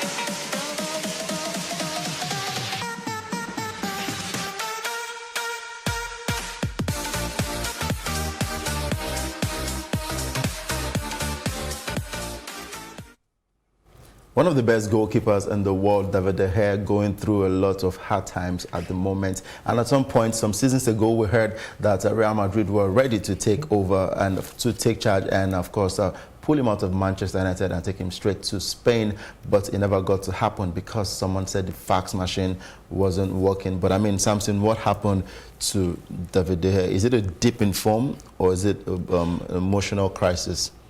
More like a dip in form than anything else. He seems like a very strong man. You know, it started his Manchester United career on a low as well. You know, was beaten from Rangers. He had difficulty with his side at some point, but he grew into the game, the English game, and over the last 6-7 years has been United's best player. So in terms of you know, a young player at the age of 18 moving to United, the whole pressure, having Fergie as your coach, making such errors, and the English press on your neck, that's enough to weigh anyone down. But the manner at which he responded, you know, by being United's best player afterwards, shows you that he's strong mentally to handle whatever pressure or challenges he faces. It's more of a dip in form, and it started at the World Cup. It started at the World Cup. We thought it was, you know, a collective Spanish, thing, but it started at the World Cup. That was the Ronaldo shot that, you know, he spilled into the net, and from there it just seemed like he struggled all through. Very true. Now, looking at this now, we know some clubs, even in, outside England, when this kind of thing happens to whatever player, let's take Arsenal for example, Mustafi has been a disaster for the club. And the Arsenal fans are not even looking at Mustafi or being supportive of whatever is going through the guy's mind. But this is David De Gea. Manchester, one thing I respect them for is that they stood by him. Definitely. Even after the mistake against Chelsea, they still stood by him. They actually clapped him after the game, and he responded in a very sad manner, but he respected the fact that the fans didn't give up on David De Gea. I mean, for the better part of this decade, he's been United's best player. You know, you can't fault his subpar season. And look at it. He's made only 3 errors in the Premier League, leading to goals. You know, it shows you how poor he's been, in quotes, poor in quotes. Whereas he made only 3 in his previous 123 games in the league prior to this season. So it's the standard is set for himself. It's almost like he's a victim of his own standards, his own success, you know, his own excellence. I do think that it's just a dip in form. He will definitely bounce back. But another angle to it is because goalkeepers, you know, their position is very vital to the team. They are almost, you know, not expected to make mistakes because any mistake they made leads to goals.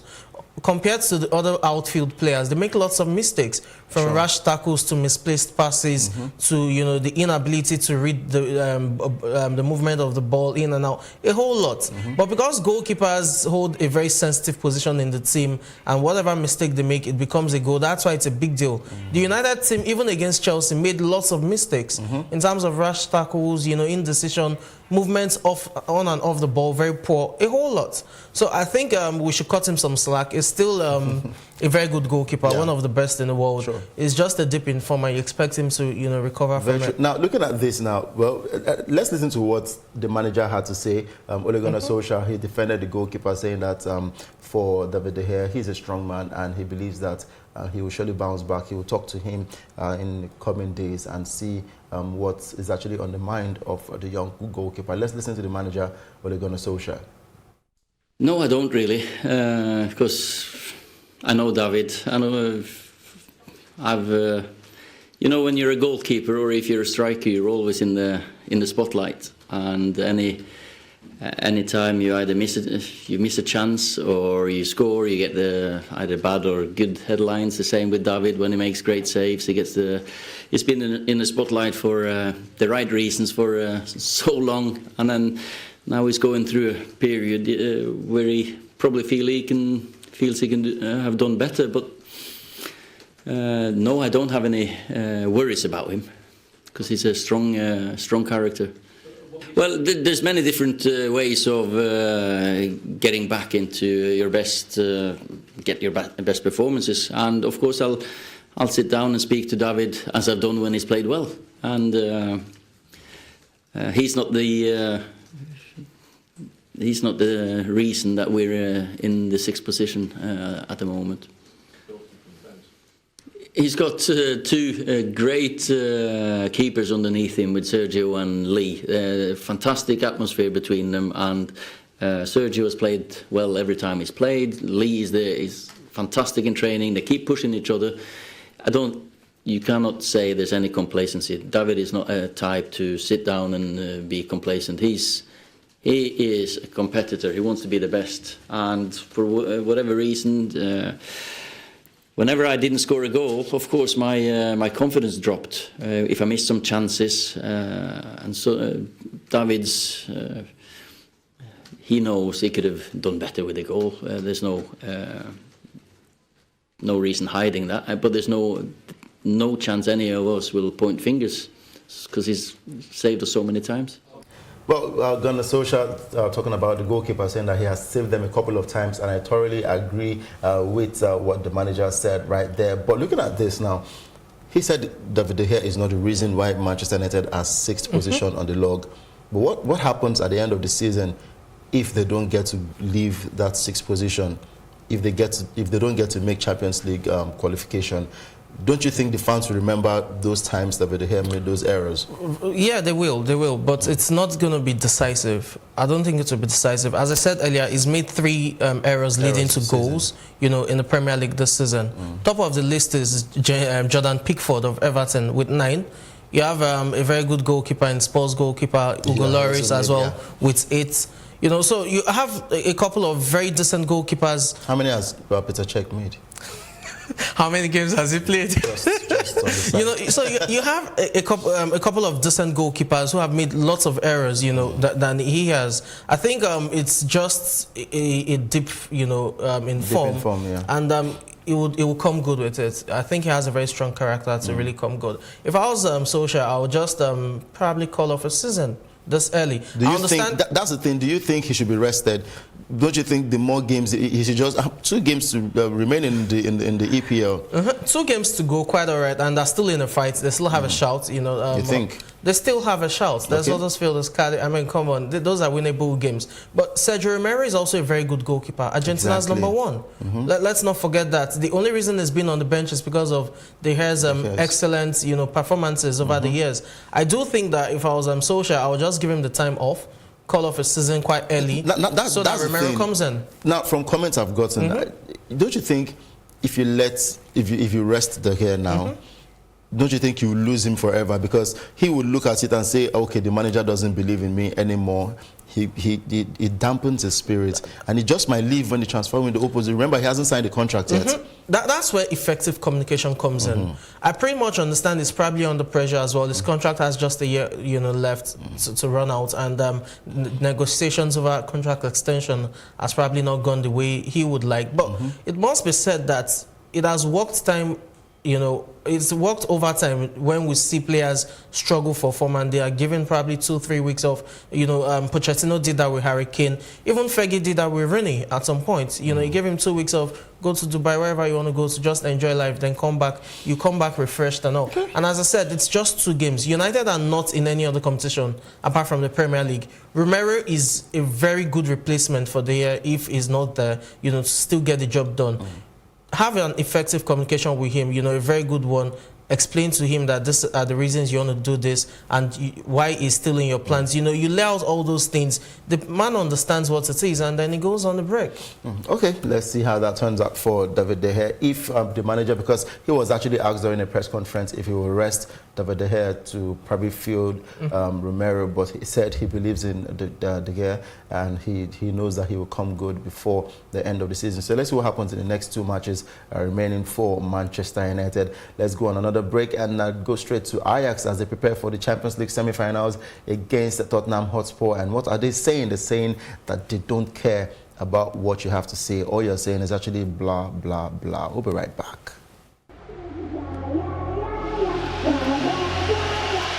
Een mix tussen gelukzalige glimlachjes en gespannen kopjes.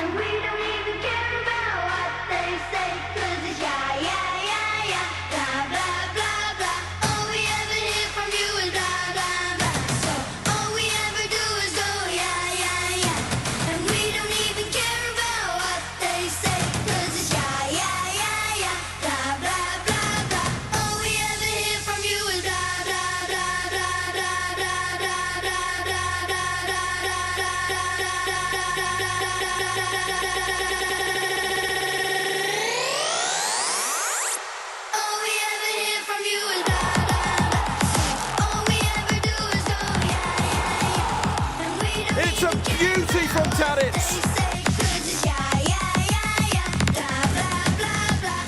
Oh, he's done wonderfully well, Dusan Tadic. Espectacular, Neres.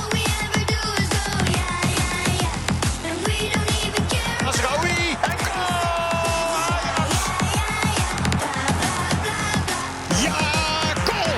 It's the Dream Star reaching for the stars at the reigning champions. They believed and they have delivered.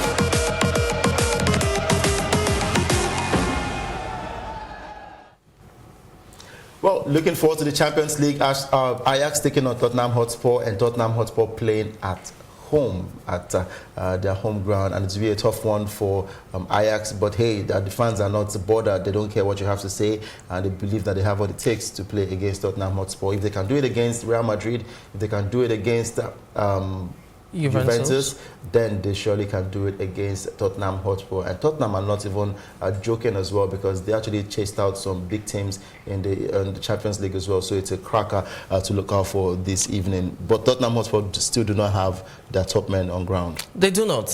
Harry Kane is still out injured. You know, he won't be participating in this. You have Heung-min Son as well out of this. So it leaves them short in terms of the offensive arsenal. Yeah. And you look at the lineup, it also changes the way they would set up, because it means they go for, you know, the tall striker Llorente in there, Fernando, you know, to lead the line, and probably Mora coming in from the flanks as well. It's not as fluid and dynamic as you'd expect if there was a Kane or Son. So it's almost like a restricted, you know, whipping in the balls into the box, trying to get Llorente's height and physique, you know, to trouble Ajax defense lineup. I do think that Ajax have everything it takes to really get a win here, because of how depleted, you know, Spurs are. Sissoko is also out injured, so you know, it's not looking too good for Pochettino's men. But it's a different scenario for Ajax in the sense that when they played Madrid in the round of 16, they lost 2-1 at home first, you know, before responding away from home emphatically. The same thing against Juventus, drew at home 1-1. They responded away from home. Now that away. So let's see how they fare first, you know, before going back. They're actually there in England. They've been training. Both Ajax and Tottenham Hotspur, they've been training. We are preparing for this game later tonight. And something just tells me that they just might score 1 or 2 goals. And having 2 away goals is as good as sealed. Yeah, both teams would score. I'm certain about that. Both teams would score. I think it's going to be an open game where both teams would really go at it, you know, offensively. I'm not expecting a cagey game, so we should get 2-3 goals in the mix. Who will get it, you know, you never can tell. But I do think that if Tottenham can nick probably a slim win in terms of a goal margin. Is that possible? Do you think to happen? Well, you never can rule out anything. No one expected City and Spurs to start a game with, you know, 4 goals within 21 minutes.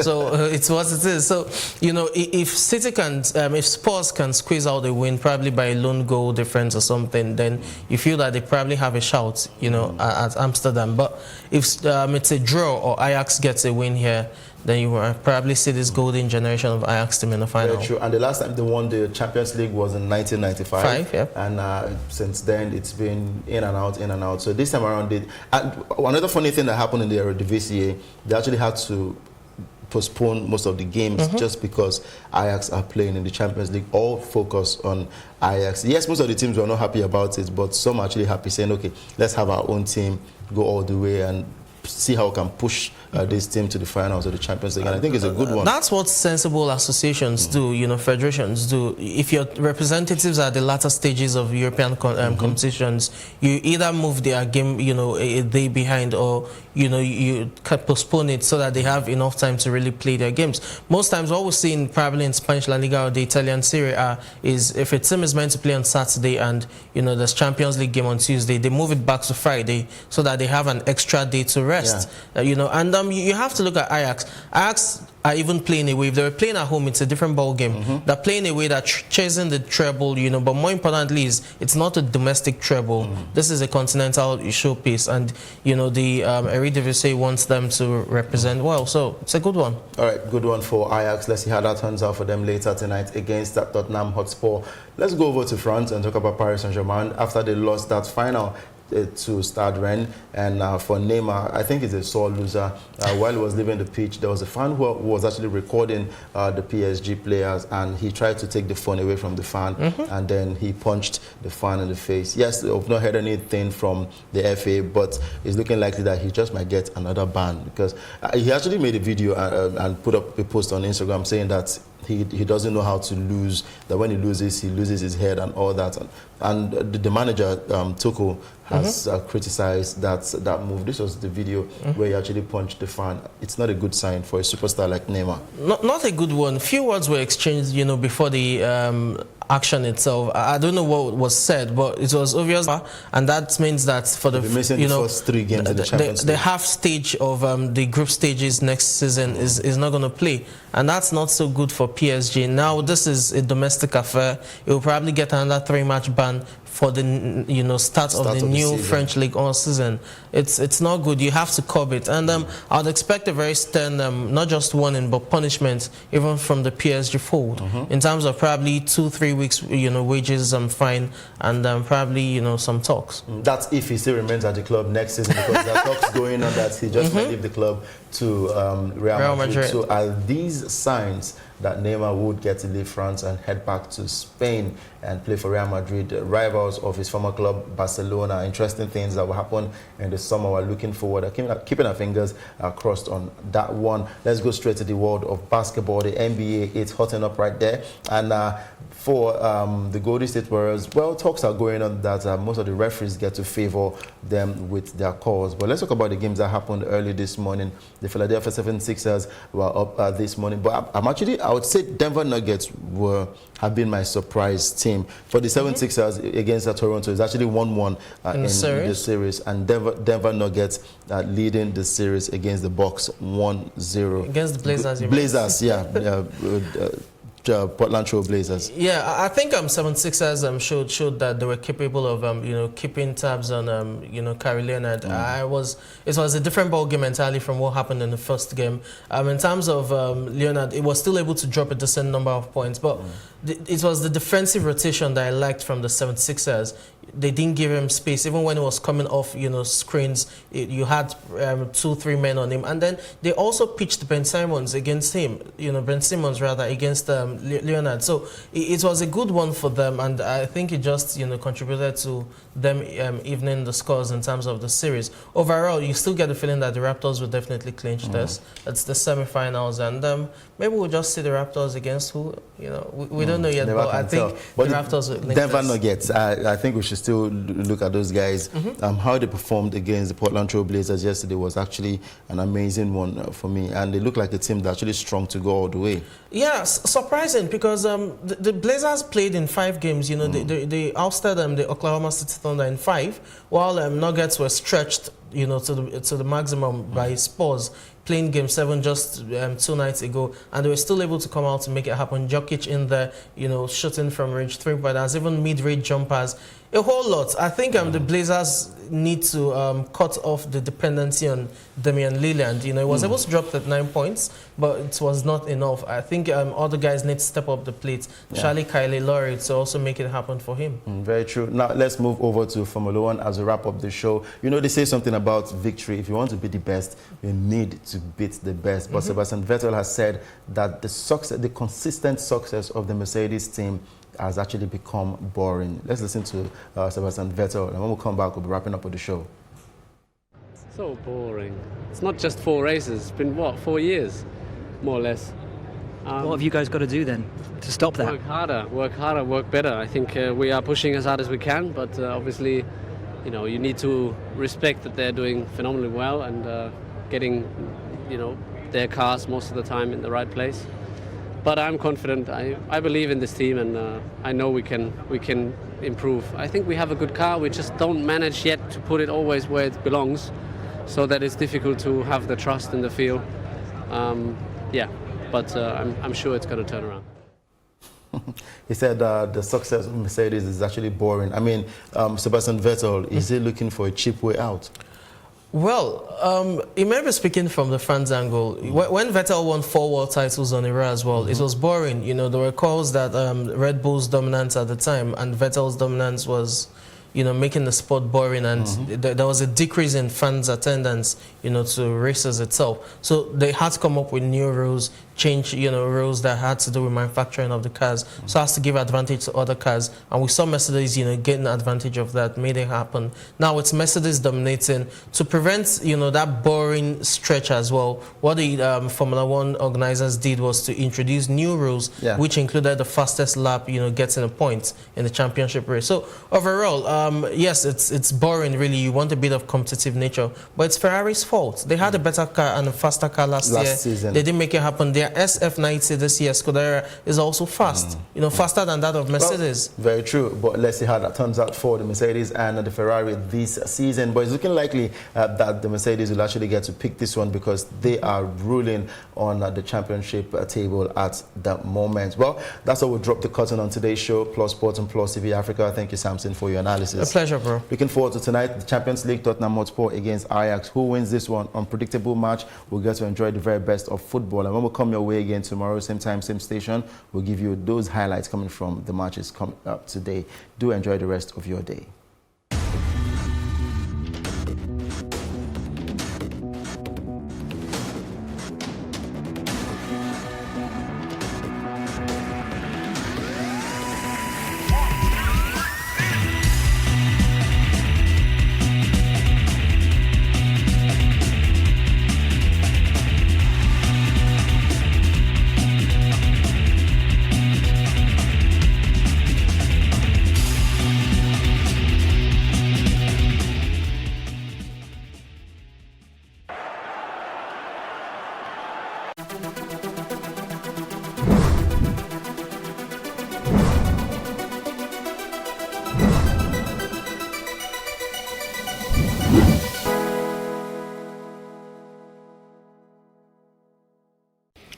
Hi guys, this is Toby Bakre. I'm on Plus TV Africa and I'm going to be answering some of your questions. 5 fitness tips for you guys. First of all, drink lots of water. Second of all, don't eat later than 7, 8 p.m. Stay active throughout your whole day. Instead of taking the elevator, sometimes take the stairs. Stay active. Enroll in the gym. Be it yoga, be it weights, be it cardio, just, something extra just to keep your body in shape. And the last one, mind your business.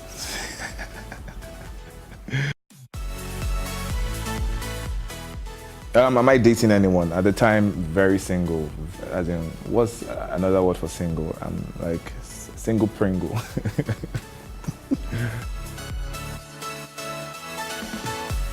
What are my future plans? I plan to do more in acting, more in hosting, do a lot of creative projects, work with a lot of brands, and start my own business.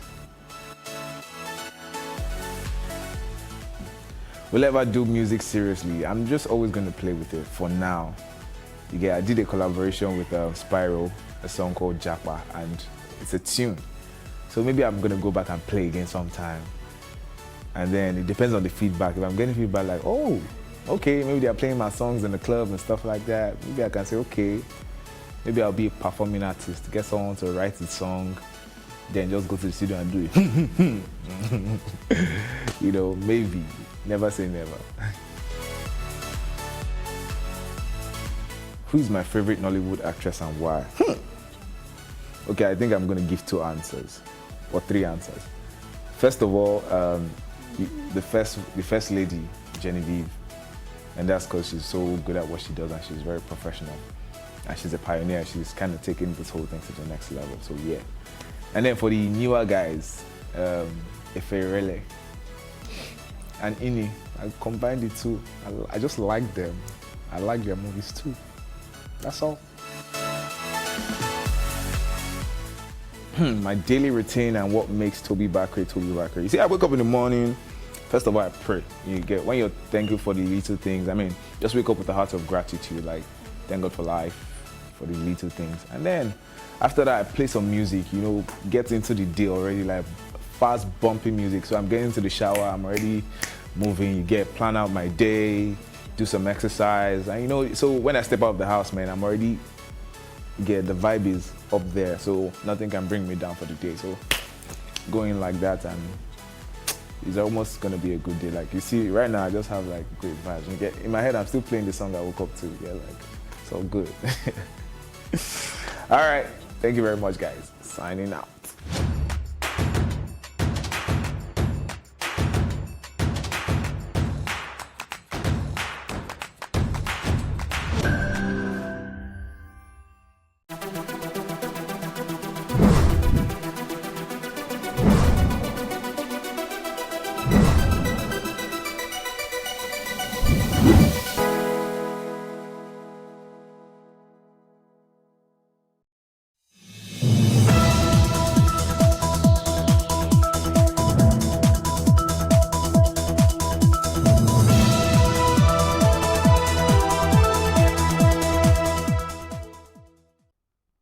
From governors who are unable to increase their IGR, talking about a possible recession, to National Assembly lawmakers allocating 23.7 billion naira severance gratuity for themselves.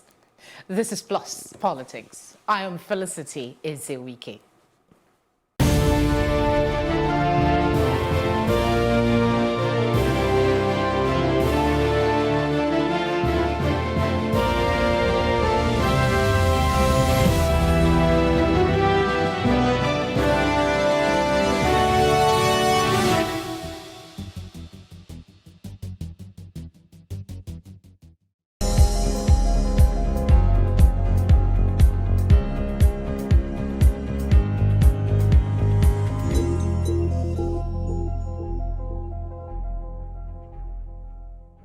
I'm doing this because I want to clarify a lot of things. The first day I met him, he told me that he was Obasanjo's son. His father was a gardener for Obasanjo. This man said that we did not have a wedding. When I can prove to you that we had almost 200 and something people in attendance. Wedding.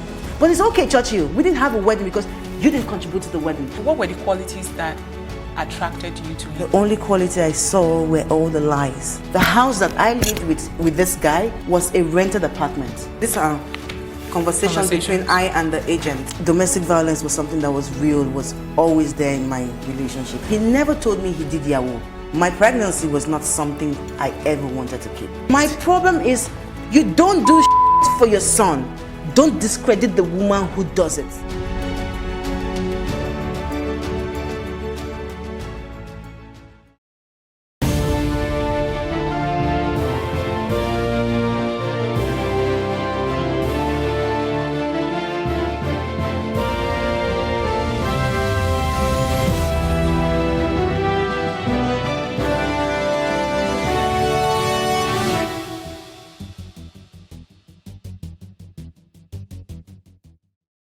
Very glad you could join us today on the program.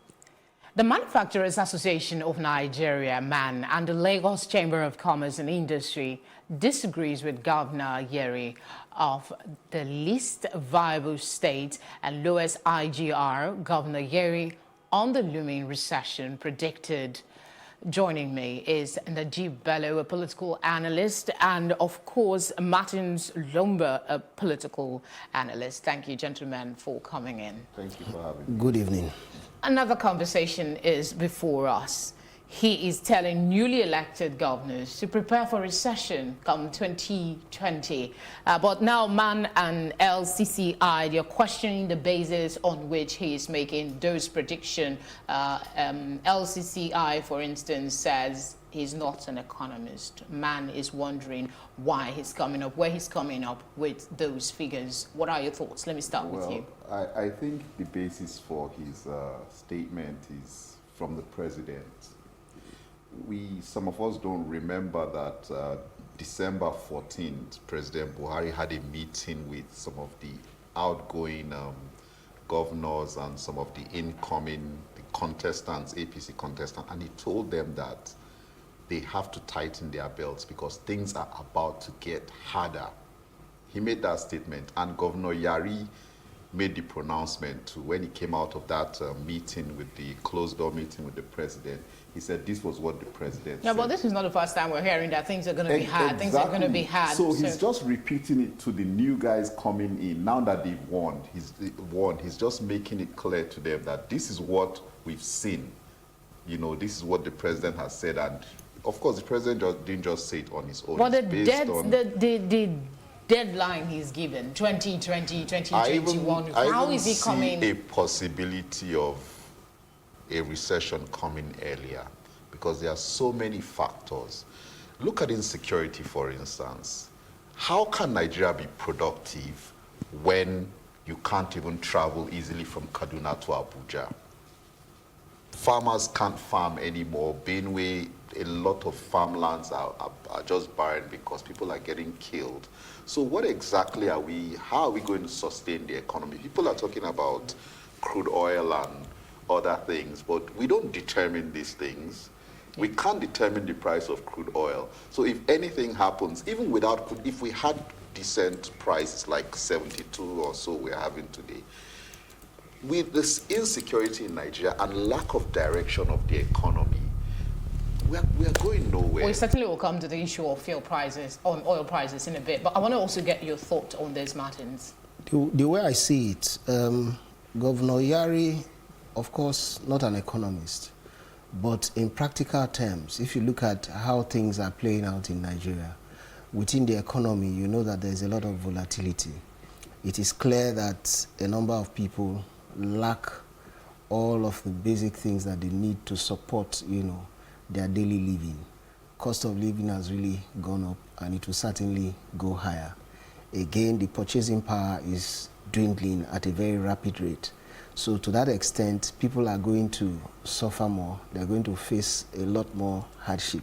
But be that as it may, the reality for those of us who are paying close attention to what is happening within the Nigerian economy, it is very clear that a number of things are not just right. If ants have eaten the wood, regardless of whether the wood is still standing, by the time you say you want to apply some cosmetic, if you like, insecticide and all of that to protect the wood, it is too late. The foundation upon which the Nigerian economy is built clearly makes it very vulnerable to shocks, to recession. One of which is, of course, the fact that we are an economy based on allocation. So if for any reason something happens to oil, everybody goes into panic mode. And that's exactly what Jerry was saying. The reality is that where we are now, we can't even say that we have come out of recession, and I'll tell you what I mean. If the price for a commodity was 20 naira as at the time we had this challenge of recession, and 10 people were working, now the price remains 20 naira, however 5 people are remaining in that establishment. The books will show you that yes, we're buying our bread or whatever that commodity is for 20 naira, but the economy has suffered unemployment. Do you understand what I'm saying?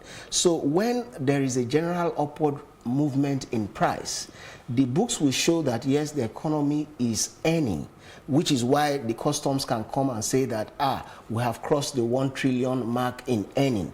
But in reality, when you do the conversion in relative terms, you say you want to compare with last year, you want to look at exchange rate, you want to look at even individual purchasing power, you discover that all of this translates to just figures, numericals. They don't really show the volume of activity in the economy, and that is the problem that we're facing under this APC government. It is full of deceit, it is full of mirror imaging, and indeed, Nigeria might actually still be in recession. Oh, that is an interesting position to take at this time when we were celebrating it just a couple of months No, the books say that we have come out of it. Do you understand what I've just said? On what basis we have come out of it in terms of the books, but in practical terms, things are harder today. Let me tell you, I mentioned something about ants. But is it not the practical term that is supposed to reflect in the books? Is it just reflecting, books saying one thing and reality is different? You know, I found it very strange when we're told that we had gotten out of recession, because people had seen, Nigerians in general, things were actually getting harder for them. You know, recession is, okay, you've gotten out of that, your economy is no longer shrinking. But I know that, I don't know how they fixed up those figures or how they got those figures. No, but there was reality. It helped. The reality I saw in terms of Nigerians on the streets, Nigerians in their homes, things were not, they couldn't feel it. They didn't know how those figures came about. But then I agreed with them. I didn't argue with them that so I see a situation where we are not getting any better. There's no strategy we've put in place. Look at the budget compared to the last budget. We are reducing the budget. Our health sector is in shambles. We're cutting down on that. Education, there's nothing, there's really no plan. So how is the economy going to move? Look at our ports. For a lot of Nigerians, we can't move things out. We can't move for a things lot of Nigerians, and that's why we're having this conversation. A lot of Nigerians would say this is a humongous amount. 20, what's it now? Over 20-something billion for senators to get. Okay. We'll probably get to that subsequently. But still on this issue of recession. LCCI said that even though the governor did not have figures, that Nigeria's economy is weak. Yes. And you talked about oil earlier, that if we go anything above, below $50 a barrel, we might have problems. Now, we had this man saying that we would like to avoid the risk of recession. And in order for us to do this, we need to address our physical viability, like the cost of governance, our huge debt profile, the amount we commit to fuel importation, and our low productivity. And this was echoed by the Registrar, Institute of Finance and Control of Nigeria. He said he concurs and says that except the federal government come up with innovative measures to stimulate aggregate demand, the economy might slip into another recession by next year. That's what he is saying. So, no. Do you agree? And what needs to be done? That would be my question. To be honest, you know, when we say recession, it simply means that in terms of gross domestic product, there is a shrinking. There is some contraction, you know, of, if you like, all of the productive variables. Maybe before we used to get to our peak, let me say like 80. Let me just use a figure like 80. But now we're not measuring up to 80. We're now about 60. If this happens one quarter, followed by another quarter, in like say 6 months, the books will now say, you are now having challenges in terms of your, what is it called now? In terms of your economy, okay? However, what I said initially, I'm not shifting from that position, is that yes, the books must have reflected an improvement. Are you with me? However, the practical reality is that the hardship is getting choky. Why is it the way it is? It is the way it is because foundationally, we don't really have anything that can absorb the shocks. What has helped us to come out of recession, actually, will be that, yes, we got additional loans, and we also got bailout funds. Of course, the Paris Club refund and all of that, which they shared, is still an allocation kind of arrangement. For us to get the economy on sound footing, we need to do some form of structural adjustment. We need to restructure the economy properly to have some recognition for elastic, if you like, what would this demand. Restructuring entail? Yeah, now, if we say restructuring, some people have talked about increment in VAT. They've talked about internally generated revenue. They've talked about productive aspects like agriculture and all of that. All of this will help. However, the relationship between work done and income that you get, we need to address it. It is very, very important. Now, if, for instance, in Ghana, a man's salary is the equivalent of Nigeria, say 1,000 naira. However, from that 1,000 naira, he can take care of his rent, he can take care of his transportation, he can take care of his children going to school. Whereas his counterpart in Nigeria will still remain challenged with that same 1,000.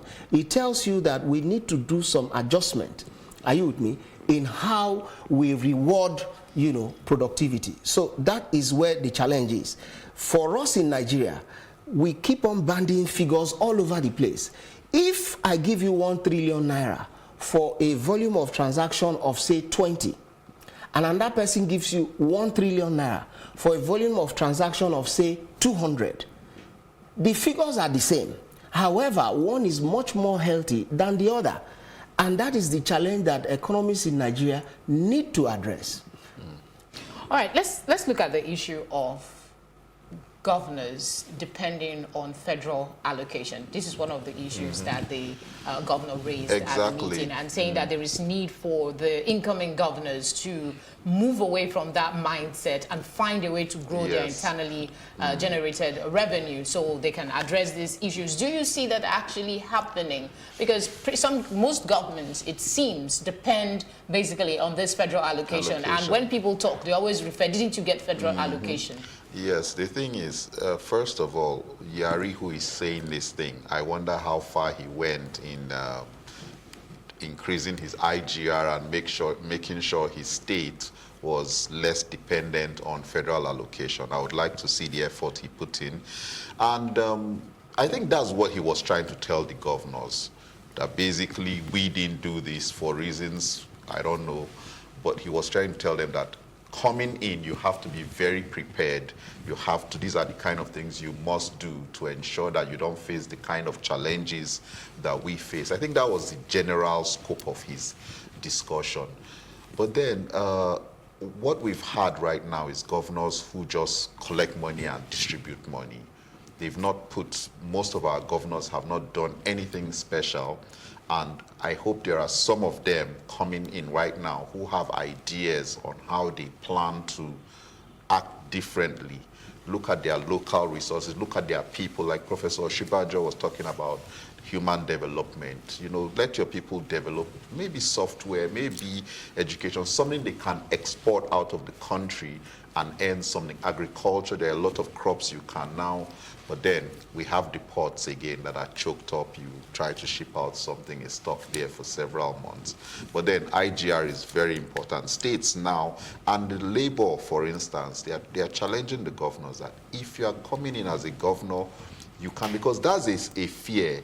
This minimum wage is one of the reasons people are very angry with this kind of discussion, because some governors may now go there and say, oh, sorry, we came and there was recession. But I mean, you can't really fault them, because even before the arrangement and the agreement was signed, they were very vocal. They had several meetings. They said, we cannot pay this amount. And don't forget that some of those governors are outgoing governors. The ones that are coming in might not have the necessary experience. But you came in all the same, knowing full well that this thing has basically been agreed upon.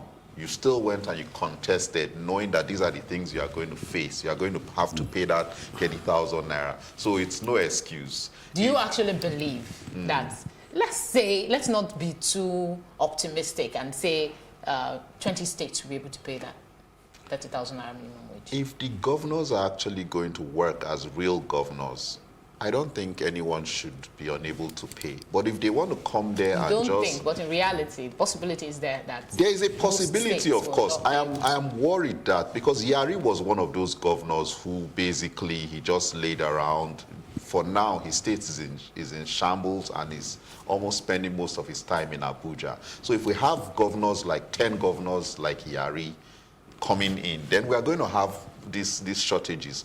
But if we have creative governors coming in who are going to try their best to do something different, then this will not be a challenge. You mentioned Oshibanjo's advice, vice presidents, to them to think of other areres of agriculture and technology. I want to take you up on that. Let me go to Martins on this one.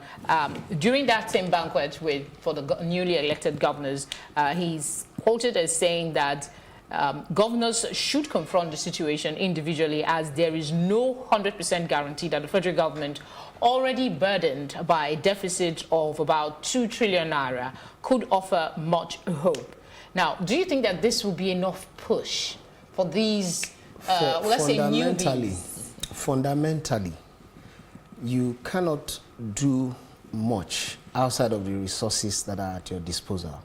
I said that the way the Nigerian economy is structured, it is a bedeviling agent. It makes it difficult, actually, for people to function optimally. When you say you want to have human capital development, how are you going to go about it? The initial resources that you're going to dole out, where are they going to come from? The reality on ground is that we need to fine-tune this whole arrangement about Nigeria. It is not compulsory, honestly speaking, it is not compulsory for us to have a uniform payment structure across Nigeria. That is one fundamental truth we need to accept. That way, it will be possible, for instance, for most states in northern Nigeria to pay less because their productivity is low. That is the reality of the matter. Part of the challenge we have in this country is but that you we have a very strong uproar if people don't get what others across the country No, that is not how it works. Natural law, natural order recognizes differences. And if you walk outside of that principle, you're going to face a brick wall. You cannot have a uniform pay system across Nigeria. You must liberalize the way people earn their income because the challenges that they face. For instance, we cannot grow apples in Nigeria. That is the truth of the matter. It has nothing to injust. So there's something I want to say about this. I want to get somewhere, please. I don't want to miss my thoughts. Now, the reality is that you talk about something, for instance, Petroleum Equalization Fund. What it costs you to move petrol from the Lagos ports all the way to Maiduguri, for instance, it must reflect in the pricing. But you say no. Therefore, people begin to make claims. Some of those claims you cannot even defend if they are properly investigated. Now you see a government come in and they say, we are going to plug all the wastages. What wastages have they plugged? The wastages have now grown so big, nobody can control anything again. It is a big challenge. I rest my case. Okay, let me say something about this petroleum equalizer. Let me use that analogy. Yes. If you say the minimum that we are going to sell petrol is 145 naira, then you provide this fund and people take petrol to Borno and they are able to sell maybe 160 because of cost of transportation. It's similar to when you say the minimum wage is going to be 30,000 naira. Yes. There is no law saying that Lagos State cannot pay 45,000. Yes. There is no law saying or your state should not pay. You understand? Rivers, Delta, they can't pay 35.50. But what we are saying is that the basic minimum that anybody should be earning is that 30,000 naira. So that's... Can I just say something? Okay. House rent in Lagos, for instance, minimum wage is 30,000. House rent in Lagos, a decent accommodation, maybe per annum you're looking at 100,000. I'm just talking about one room, maybe 100,000. In a place like Kano, 30,000 minimum wage. House rent could be maybe 12,000 per annum. You see the difference? Now, the person in Lagos is actually poorer with 30,000, unlike the person in Maiduguri.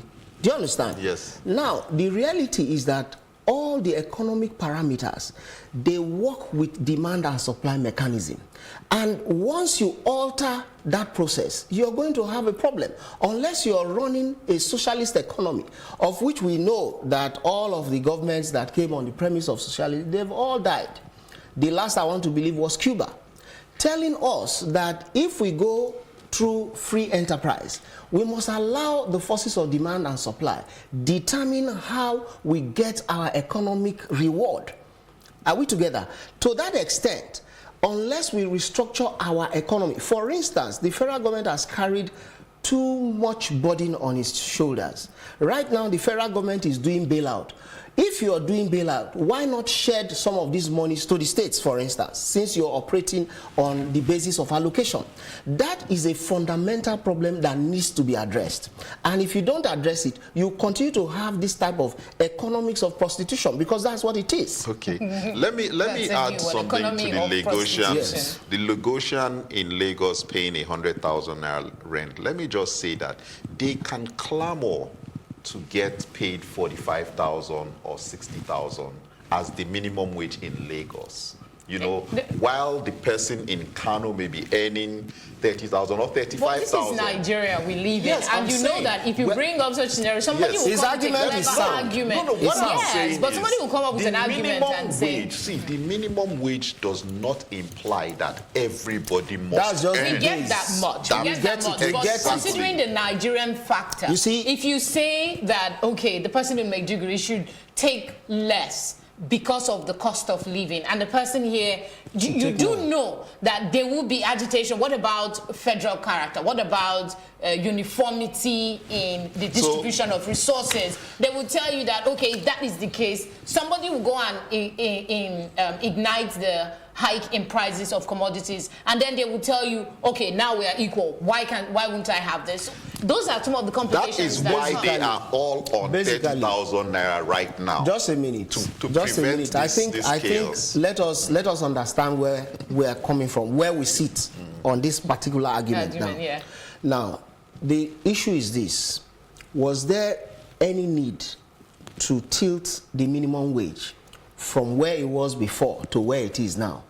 My answer is perhaps. It's not a straight yes. Okay. Reason being that all the economic variables are in shock mode. Whatever you do now is actually going to compound the problem. It is not likely to give any ease. In a few weeks, in a few months, let me tell you, we're in Lagos here now. Just before, because I'm just being told now that we have just about 3 minutes, you talked about the economic structure that we are currently operating, and there is need for it to change. I want to quickly ask you, what kind of structure should we be considering as a nation if we really want to move forward? Free market economy. What it simply means is allow demand and supply to flourish. What we're doing now is allocation of resources. It's a problem. It's a burden. And a lot of people eventually bleed the system because they make claims that they can't even justify. Which is why a state like Bayelsa has 8 local governments, but Kano has 44. For instance, it is not a realistic structure. It is not. Quick thoughts before we move on. Well, for me, I think partly we should listen to some of what Yari has said. I think there's logic there, and he's speaking from information that he got some months ago with that meeting with the president. So let everybody strive to make sure they increase their IGR, and let the people keep the governors on their toes. They can actually perform if we keep them on their toes. But when we just lay back, then they will tell us they can't do anything. Thank you very much, gentlemen, for coming on the program. We appreciate it. We'll take a short break, and when we come back, we'll be looking at 23.7 billion naira as gratuity for Nigerian senators. To stay with us.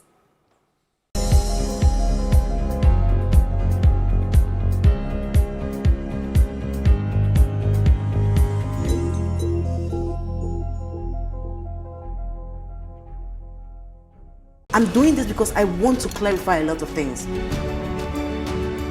The first day I met him, he told me that he was Obasanjo's son. His father was a gardener for Obasanjo.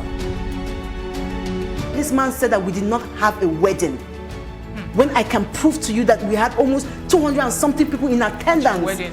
But it's okay, Churchill. We didn't have a wedding because you didn't contribute to the wedding. What were the qualities that attracted you to him? The only quality I saw were all the lies. The house that I lived with this guy was a rented apartment. These are conversations between I and the agent. Domestic violence was something that was real, was always there in my relationship. He never told me he did Yahoo. My pregnancy was not something I ever wanted to keep. My problem is, you don't do for your son. Don't discredit the woman who does it.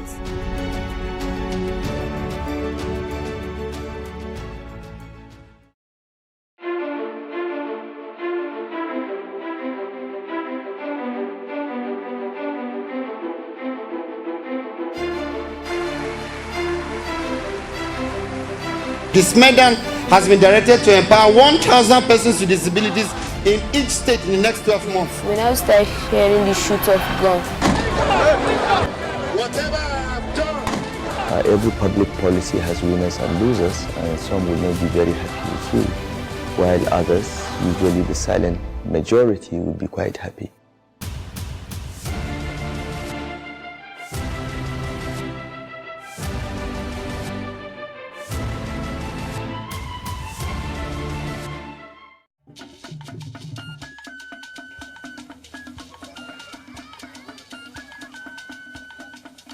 Are you sure you want to do this? Adam, go and bring us your husband. Okay, hello baby. We're in this together, okay? Can you hear me? Keep coming forward. Wait, stop. You okay, lean to your right. Keep walking down, keep walking to the left. Yes, you're almost here. Keep going. You are here. Wow, you did it. I'm just so glad I didn't have to use my cane to do this. And I am so glad no other man got you before me. Let me be your eyes. We will never stop working to give you a network you can rely on, so you can enjoy life's special moments. MTN, everywhere you go.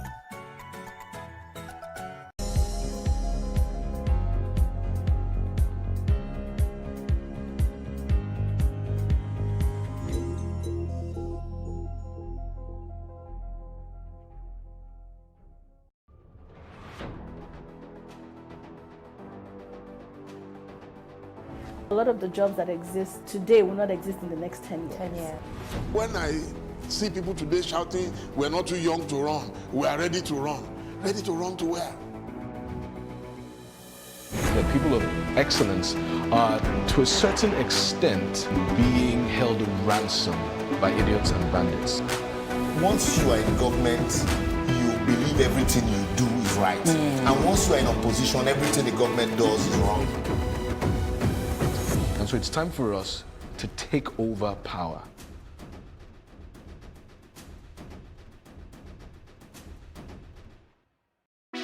Hey, what's up guys? You're welcome to another edition of Plus Event, and I remain your host, Ifeoluwa Oshukeye. Your absence isn't an excuse anymore, as Plus Events is all you need, as we bring you the glitz, the glamour, and loads of fun. Oh, definitely. Right, no question. He's a living legend.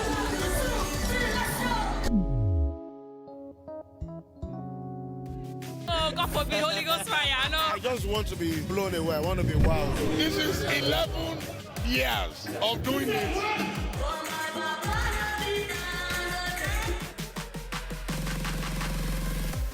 I'm surrounded by so much positivity. No, it's okay. Yo, what's up, my people? It's your boy Starboy Terry. You're watching Plus Event on Plus TV. Stay glued to Plus TV Africa every Saturday and Sunday, 4:30 p.m. West African time. I'm doing this because I want to clarify a lot of things. The first day I met him, he told me that he was Obasanjo's son. His father was a gardener for Obasanjo. This man said that we did not have a wedding. When I can prove to you that we had almost 200 and something people in attendance. Wedding. But it's okay, Churchill. We didn't have a wedding because you didn't contribute to the wedding. What were the qualities that attracted you to him? The only quality I saw were all the lies. The house that I lived with this guy was a rented apartment. These are conversations between I and the agent. Domestic violence was something that was real, was always there in my relationship. He never told me he did Yahoo. My pregnancy was not something I ever wanted to keep. My problem is, you don't do for your son. Don't discredit the woman who does it.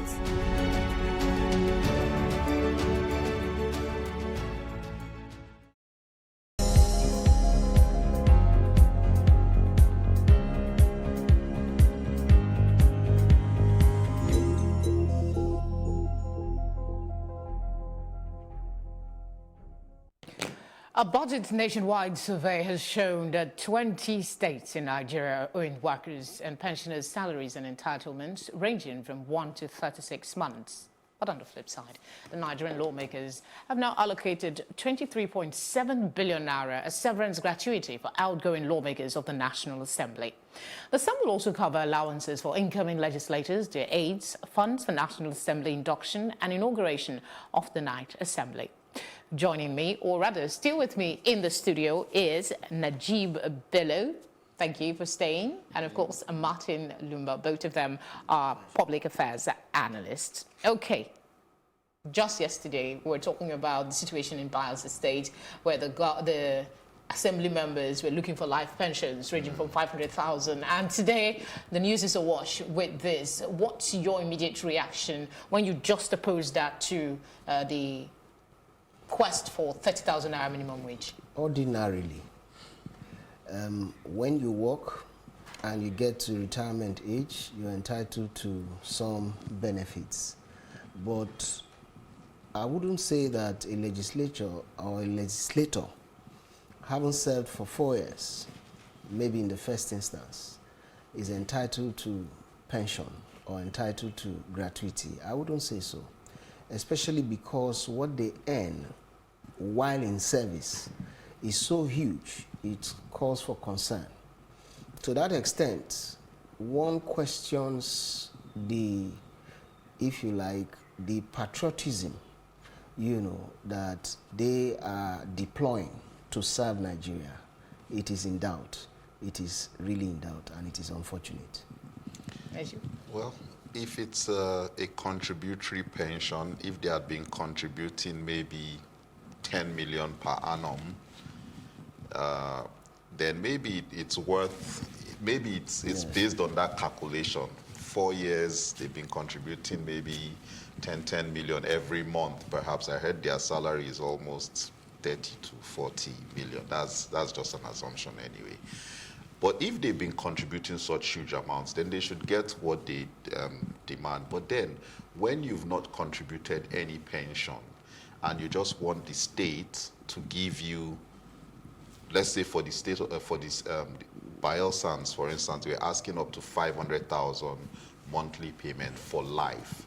Now, when they look, to show you how inconsiderate this is, they're looking at it from their own point of view as the current lawmakers. Now, when you pass that law, that means every group of lawmakers every 4 years will be paid about 500,000. Yeah, that's exactly what what's his name now, Goje, was saying, that the reason the amount is so huge is because it comes only 4 years, every 4 years, yeah. So by the time we've run perhaps 40 years, you have about 10 group of people, you would be paying 500,000 naira each for life. So how do you pay salaries? How do you build infrastructure? How do you do anything when you have this crowd? So it's not like it's a one-person thing. Maybe, there is a guy who went to travel to the moon, and you say, okay, 500,000 for life. You're talking about a group of people. Every 4 years, you could have new set of people that you'll be paying. Well, they are saying that added to this is the fact that the fund is also going to cover for incoming legislators, the inauguration of the Night Assembly, among other issues. However, there was no detail as to how the breakdown for the spending. It was not itemized. What is allocated for the inauguration? We need to stop, like he said, I'm just talking a lot, but we need to stop this. You go in there, if you work for 4 years and you are paid your full salaries and you don't contribute any pension from your salaries, then when you are going, just go. But if you go there and you contribute some part of your salaries towards a pension, then that amount should be calculated and it should be spread for the next couple of years you leave. But aside from that, we shouldn't have just random figures just thrown around without any. But one of the arguments formula that was put forward for the reason why the lawmakers are looking at this, they are used to having. Hold on. They are used to having, and in their opinion, they've served this country well enough for them not to ever lack again. And one of the language that was used was to protect them from the uncertainties of the future, so that no matter what happens, whether they work or they don't work, they get something at the end of the month. Your thoughts? They are not unique in terms of facing uncertainties. Everybody faces uncertainties. Students face uncertainties. Unemployed graduates, they face uncertainties. Retired military people, they also face uncertainties. So the legislators must not be treated any differently. Like I said earlier, I doubt their commitment to Nigeria, because at this point in time, you can see that so many states cannot pay salaries. You can see that, the opportunity cost of using 23.7 billion you know, on the east-west roads, for instance, it would have made a lot of difference. It would save people from banditry, so to say, because even the Port Harcourt axis, Elele to Bayelsa, is also a conflagration point. Then you look at the Kaduna-Abuja highway, there is also a challenge there, and so on and so forth. Our military, they need kits and so on and so forth. So I want to say that if a person like maybe Pastor Tunde Bakare was able to go for the national conference and he said, you know what, I'm comfortable, I don't have to be paid to do this. That is the kind of example we should be emphasizing. Serve the country. When you serve, you make sacrifice. Are you with me? But when you come to serve and then you want to get some kind of opulence, you want to live in opulent majesty, that is not ideal. On a lighter note, do you... Sorry. Go ahead. So that I don't miss my thoughts. I think that fundamentally, the kind of National Assembly that we need now is a National Assembly that can help to restructure Nigeria, the economy, the polity, are you with me? And even the governmental interrelativity, so to say. The fact of the matter is that, look at the US, for instance. They talk about midterm elections. The House of Representatives, the Congress, in the US, they do elections every 2 years, for instance, not 4 years. Whereas the Senate, they are there for 6 years. Now the executive comes in for 4 years. All of these things are supposed to achieve some check so that nobody abuses power or takes privilege on undue advantage of the system. But here, you see how it is. It's a problem. So the National Assembly has a lot of work to do. They need to make that sacrifice. They need to demonstrate patriotism and, of course, deliver on their mandate. I'm actually going to come back to this question I asked that you didn't respond to. But on a lighter note, I wanted to ask you quickly, do you envisage a scenario where we'll have lawmakers who will come up and say, do not pay me, I'm good enough to go, I just want to serve this country? Why not? In this country? Certainly. I just mentioned Pastor Tunde Bakare. Is he a 7th senator? No, he's not. But at least it's a good point to start from. So this night assembly, this night assembly, do you see any lawmaker coming up to the country and saying... If we debate the issue long enough, a good number of them will be able to say yes, they can hold on to that position. You're a very optimistic Nigerian, especially for governors who, of course, just left office. They still have so many things. As a governor, they give you a house property in Abuja. At least let me talk of the Lagos experience. They give you a house in Abuja, they give you choice house in Lagos, and they pay you some stipends. For goodness sake, you don't need any other money to say so. Are you with me? Okay. Don't forget that Muhammadu Buhari claims, I don't know how far that is still ongoing, but he said that he was committing part of his salary, himself and Oshibanjo, when they came in 2015, that they were committing a portion of their salary to help in our economic revival. Mr. Martins, I think you're a very optimistic Nigerian, and that's the kind of thing we really need to see. It's not about optimism. Lawmakers coming up and saying, "Oh, I just want to serve this country. Don't pay me." Really? I'm a pessimist when it comes to that. I do not, frankly, see. I wish to be, you know, contradicted. If we press hard enough, I find it really hard. And if we make the terms of engaging our legislators to reflect this kind of understanding, you'll be shocked. All right, Najib, I was talking earlier about the details of the spending as to the breakdown of this 23-point-something billion. You didn't quite answer that question, and I want to bring it back to you. Aren't Nigerians entitled? Because the 2018 budget, we also saw a similar, you know, shrewdness around. Are we not supposed to know? We are supposed to know, but we are not pushing hard, like he said. How are we supposed to push? Is it not their responsibility to put this detail out there? Must we push for everything? These people are our public servants. When they have a task to do and they don't do it, we keep quiet. You have your private servant in your home. If you get there now and you see that the person did not do what they are supposed to do, will you keep quiet? You query him. You will query that person and you make sure that person does what they are supposed to do. But this is not the first time such a scenario is coming up. And questions have been asked, they don't respond. What have we done? Yeah.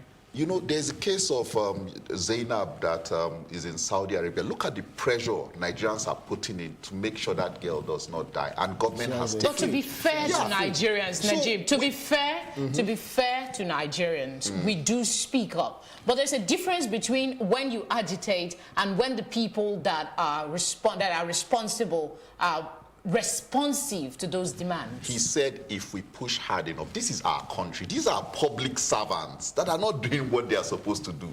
If a public servant cannot tell you, I want to cook egusi soup, bring 10,000 naira, and you just take the 10,000 naira, give him, then he gives you one watery plate of soup.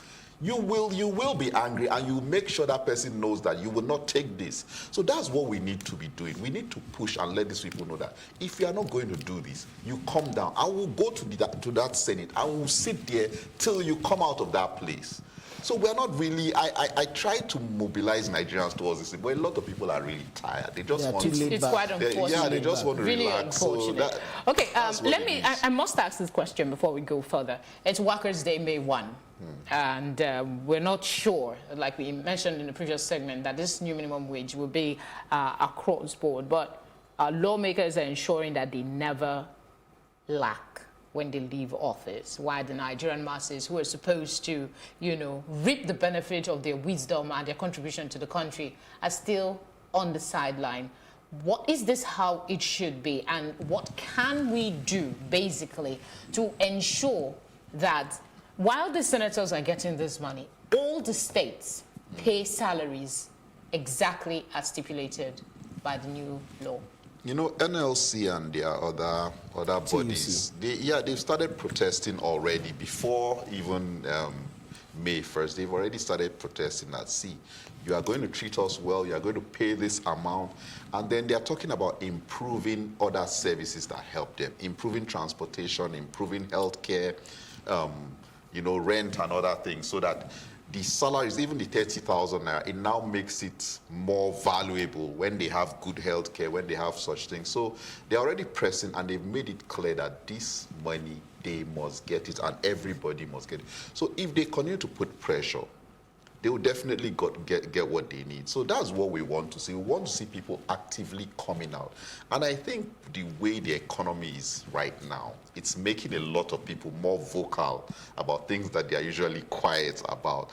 And when they impose the new VAT, a lot of people will get even more proactive. So I look forward to seeing that. I must say thank you very much, gentlemen, for coming on the program. Pleasure. I'm very happy to have you always. I guess that's it for now. We will take a short break, and when we come back, we'll take a look at our Plus package, and when we come back, I will give my take. Stay with us.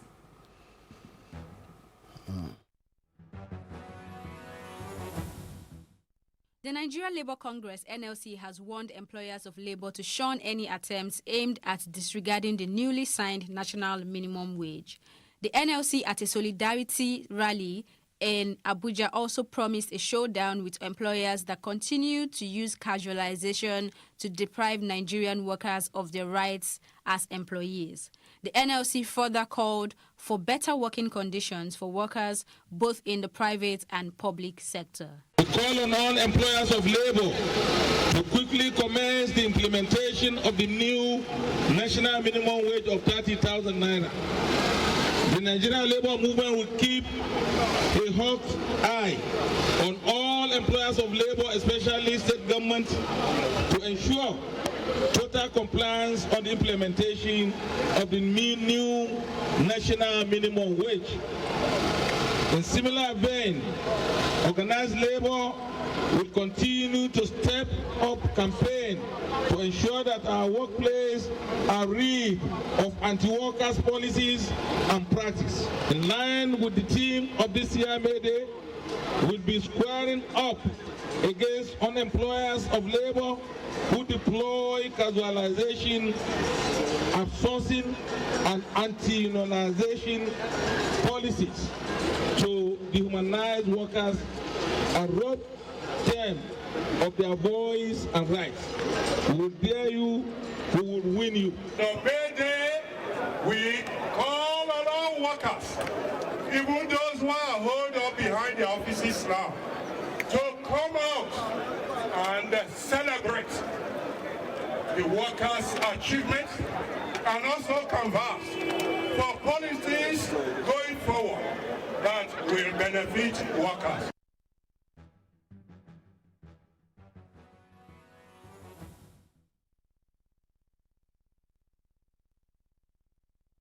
Zamfara State Governor's comment on recession.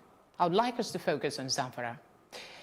It is the state with the least IGR and is the least viable state. In 2018 National Examination Council results, Zamfara State recorded the worst result. Only 24 out of 186 candidates obtained 5 credits and above.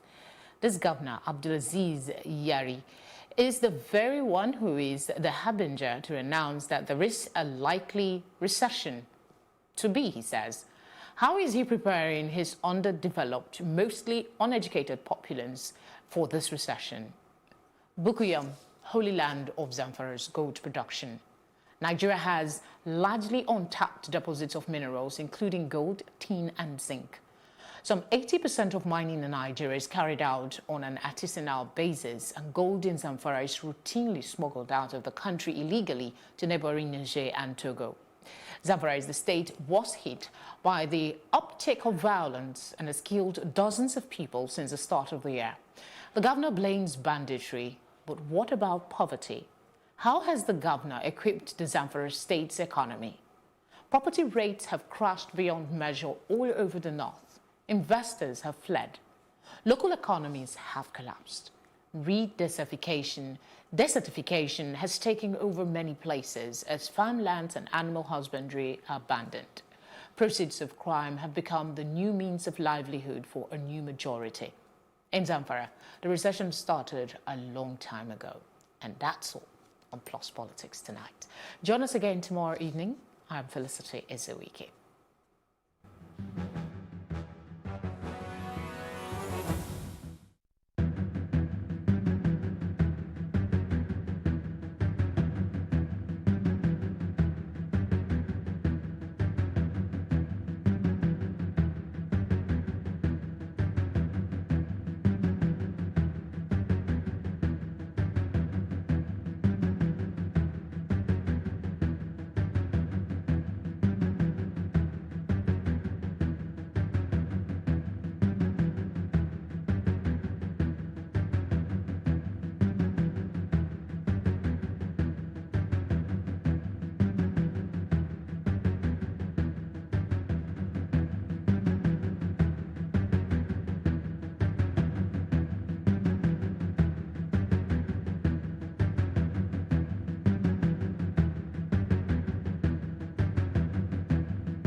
You're watching Plus TV Africa, and this is Tea Time. I loved the energy when I came in here. It was so positive. I was like, I can live here. My real names are Akbofio Kobo, Akborobo Memere. I think my father is a comedian because most times when he calls me, he's like, yo, make sure you use condom. You know, them girls out there. So are you telling me I should have shot my shots? Ife, you are my younger brother. Age is nothing but a number. I'm a vampire. I believe in equal rights for women, and I also believe that a man is the head of the house, so we need to draw our limits somewhere. Feels so good. Now can I do my jam now? Yeah, you can.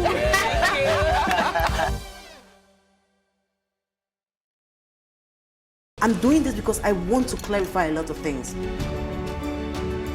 The first day I met him, he told me that he was Obasanjo's son. His father was a gardener for Obasanjo. This man said that we did not have a wedding. When I can prove to you that we had almost 200 and something people in attendance. Wedding. But it's okay, Churchill. We didn't have a wedding because you didn't contribute to the wedding. What were the qualities that attracted you to him? The only quality I saw were all the lies. The house that I lived with this guy was a rented apartment. These are conversations between I and the agent. Domestic violence was something that was real, was always there in my relationship. He never told me he did Yahoo. My pregnancy was not something I ever wanted to keep. My problem is, you don't do for your son. Don't discredit the woman who does it.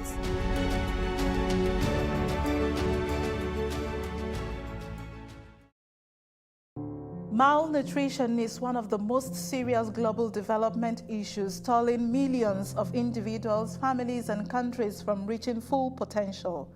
Unfortunately, Nigeria is plagued by this problem more than anywhere else in sub-Saharan Africa, according to a communique released by the Nigeria Food Processing and Nutrition Leadership Forum. Same communique reveals that 1 in 3 children suffers from chronic malnutrition, which is an underlying cause of over 50% of child mortality in Nigeria. And so, failure to address malnutrition would have continued negative impact on not only the health and well-being of Nigerians, but on its economic growth, prosperity, and stability. It is against this backdrop that leaders of the Nigerian food processing industry, government development partners came together at the Food Processing Nutrition Leadership Forum to review available data and identify the need for urgent action to improve levels of quality staple food fortification nationally. From the outcome of the meeting that we have just held,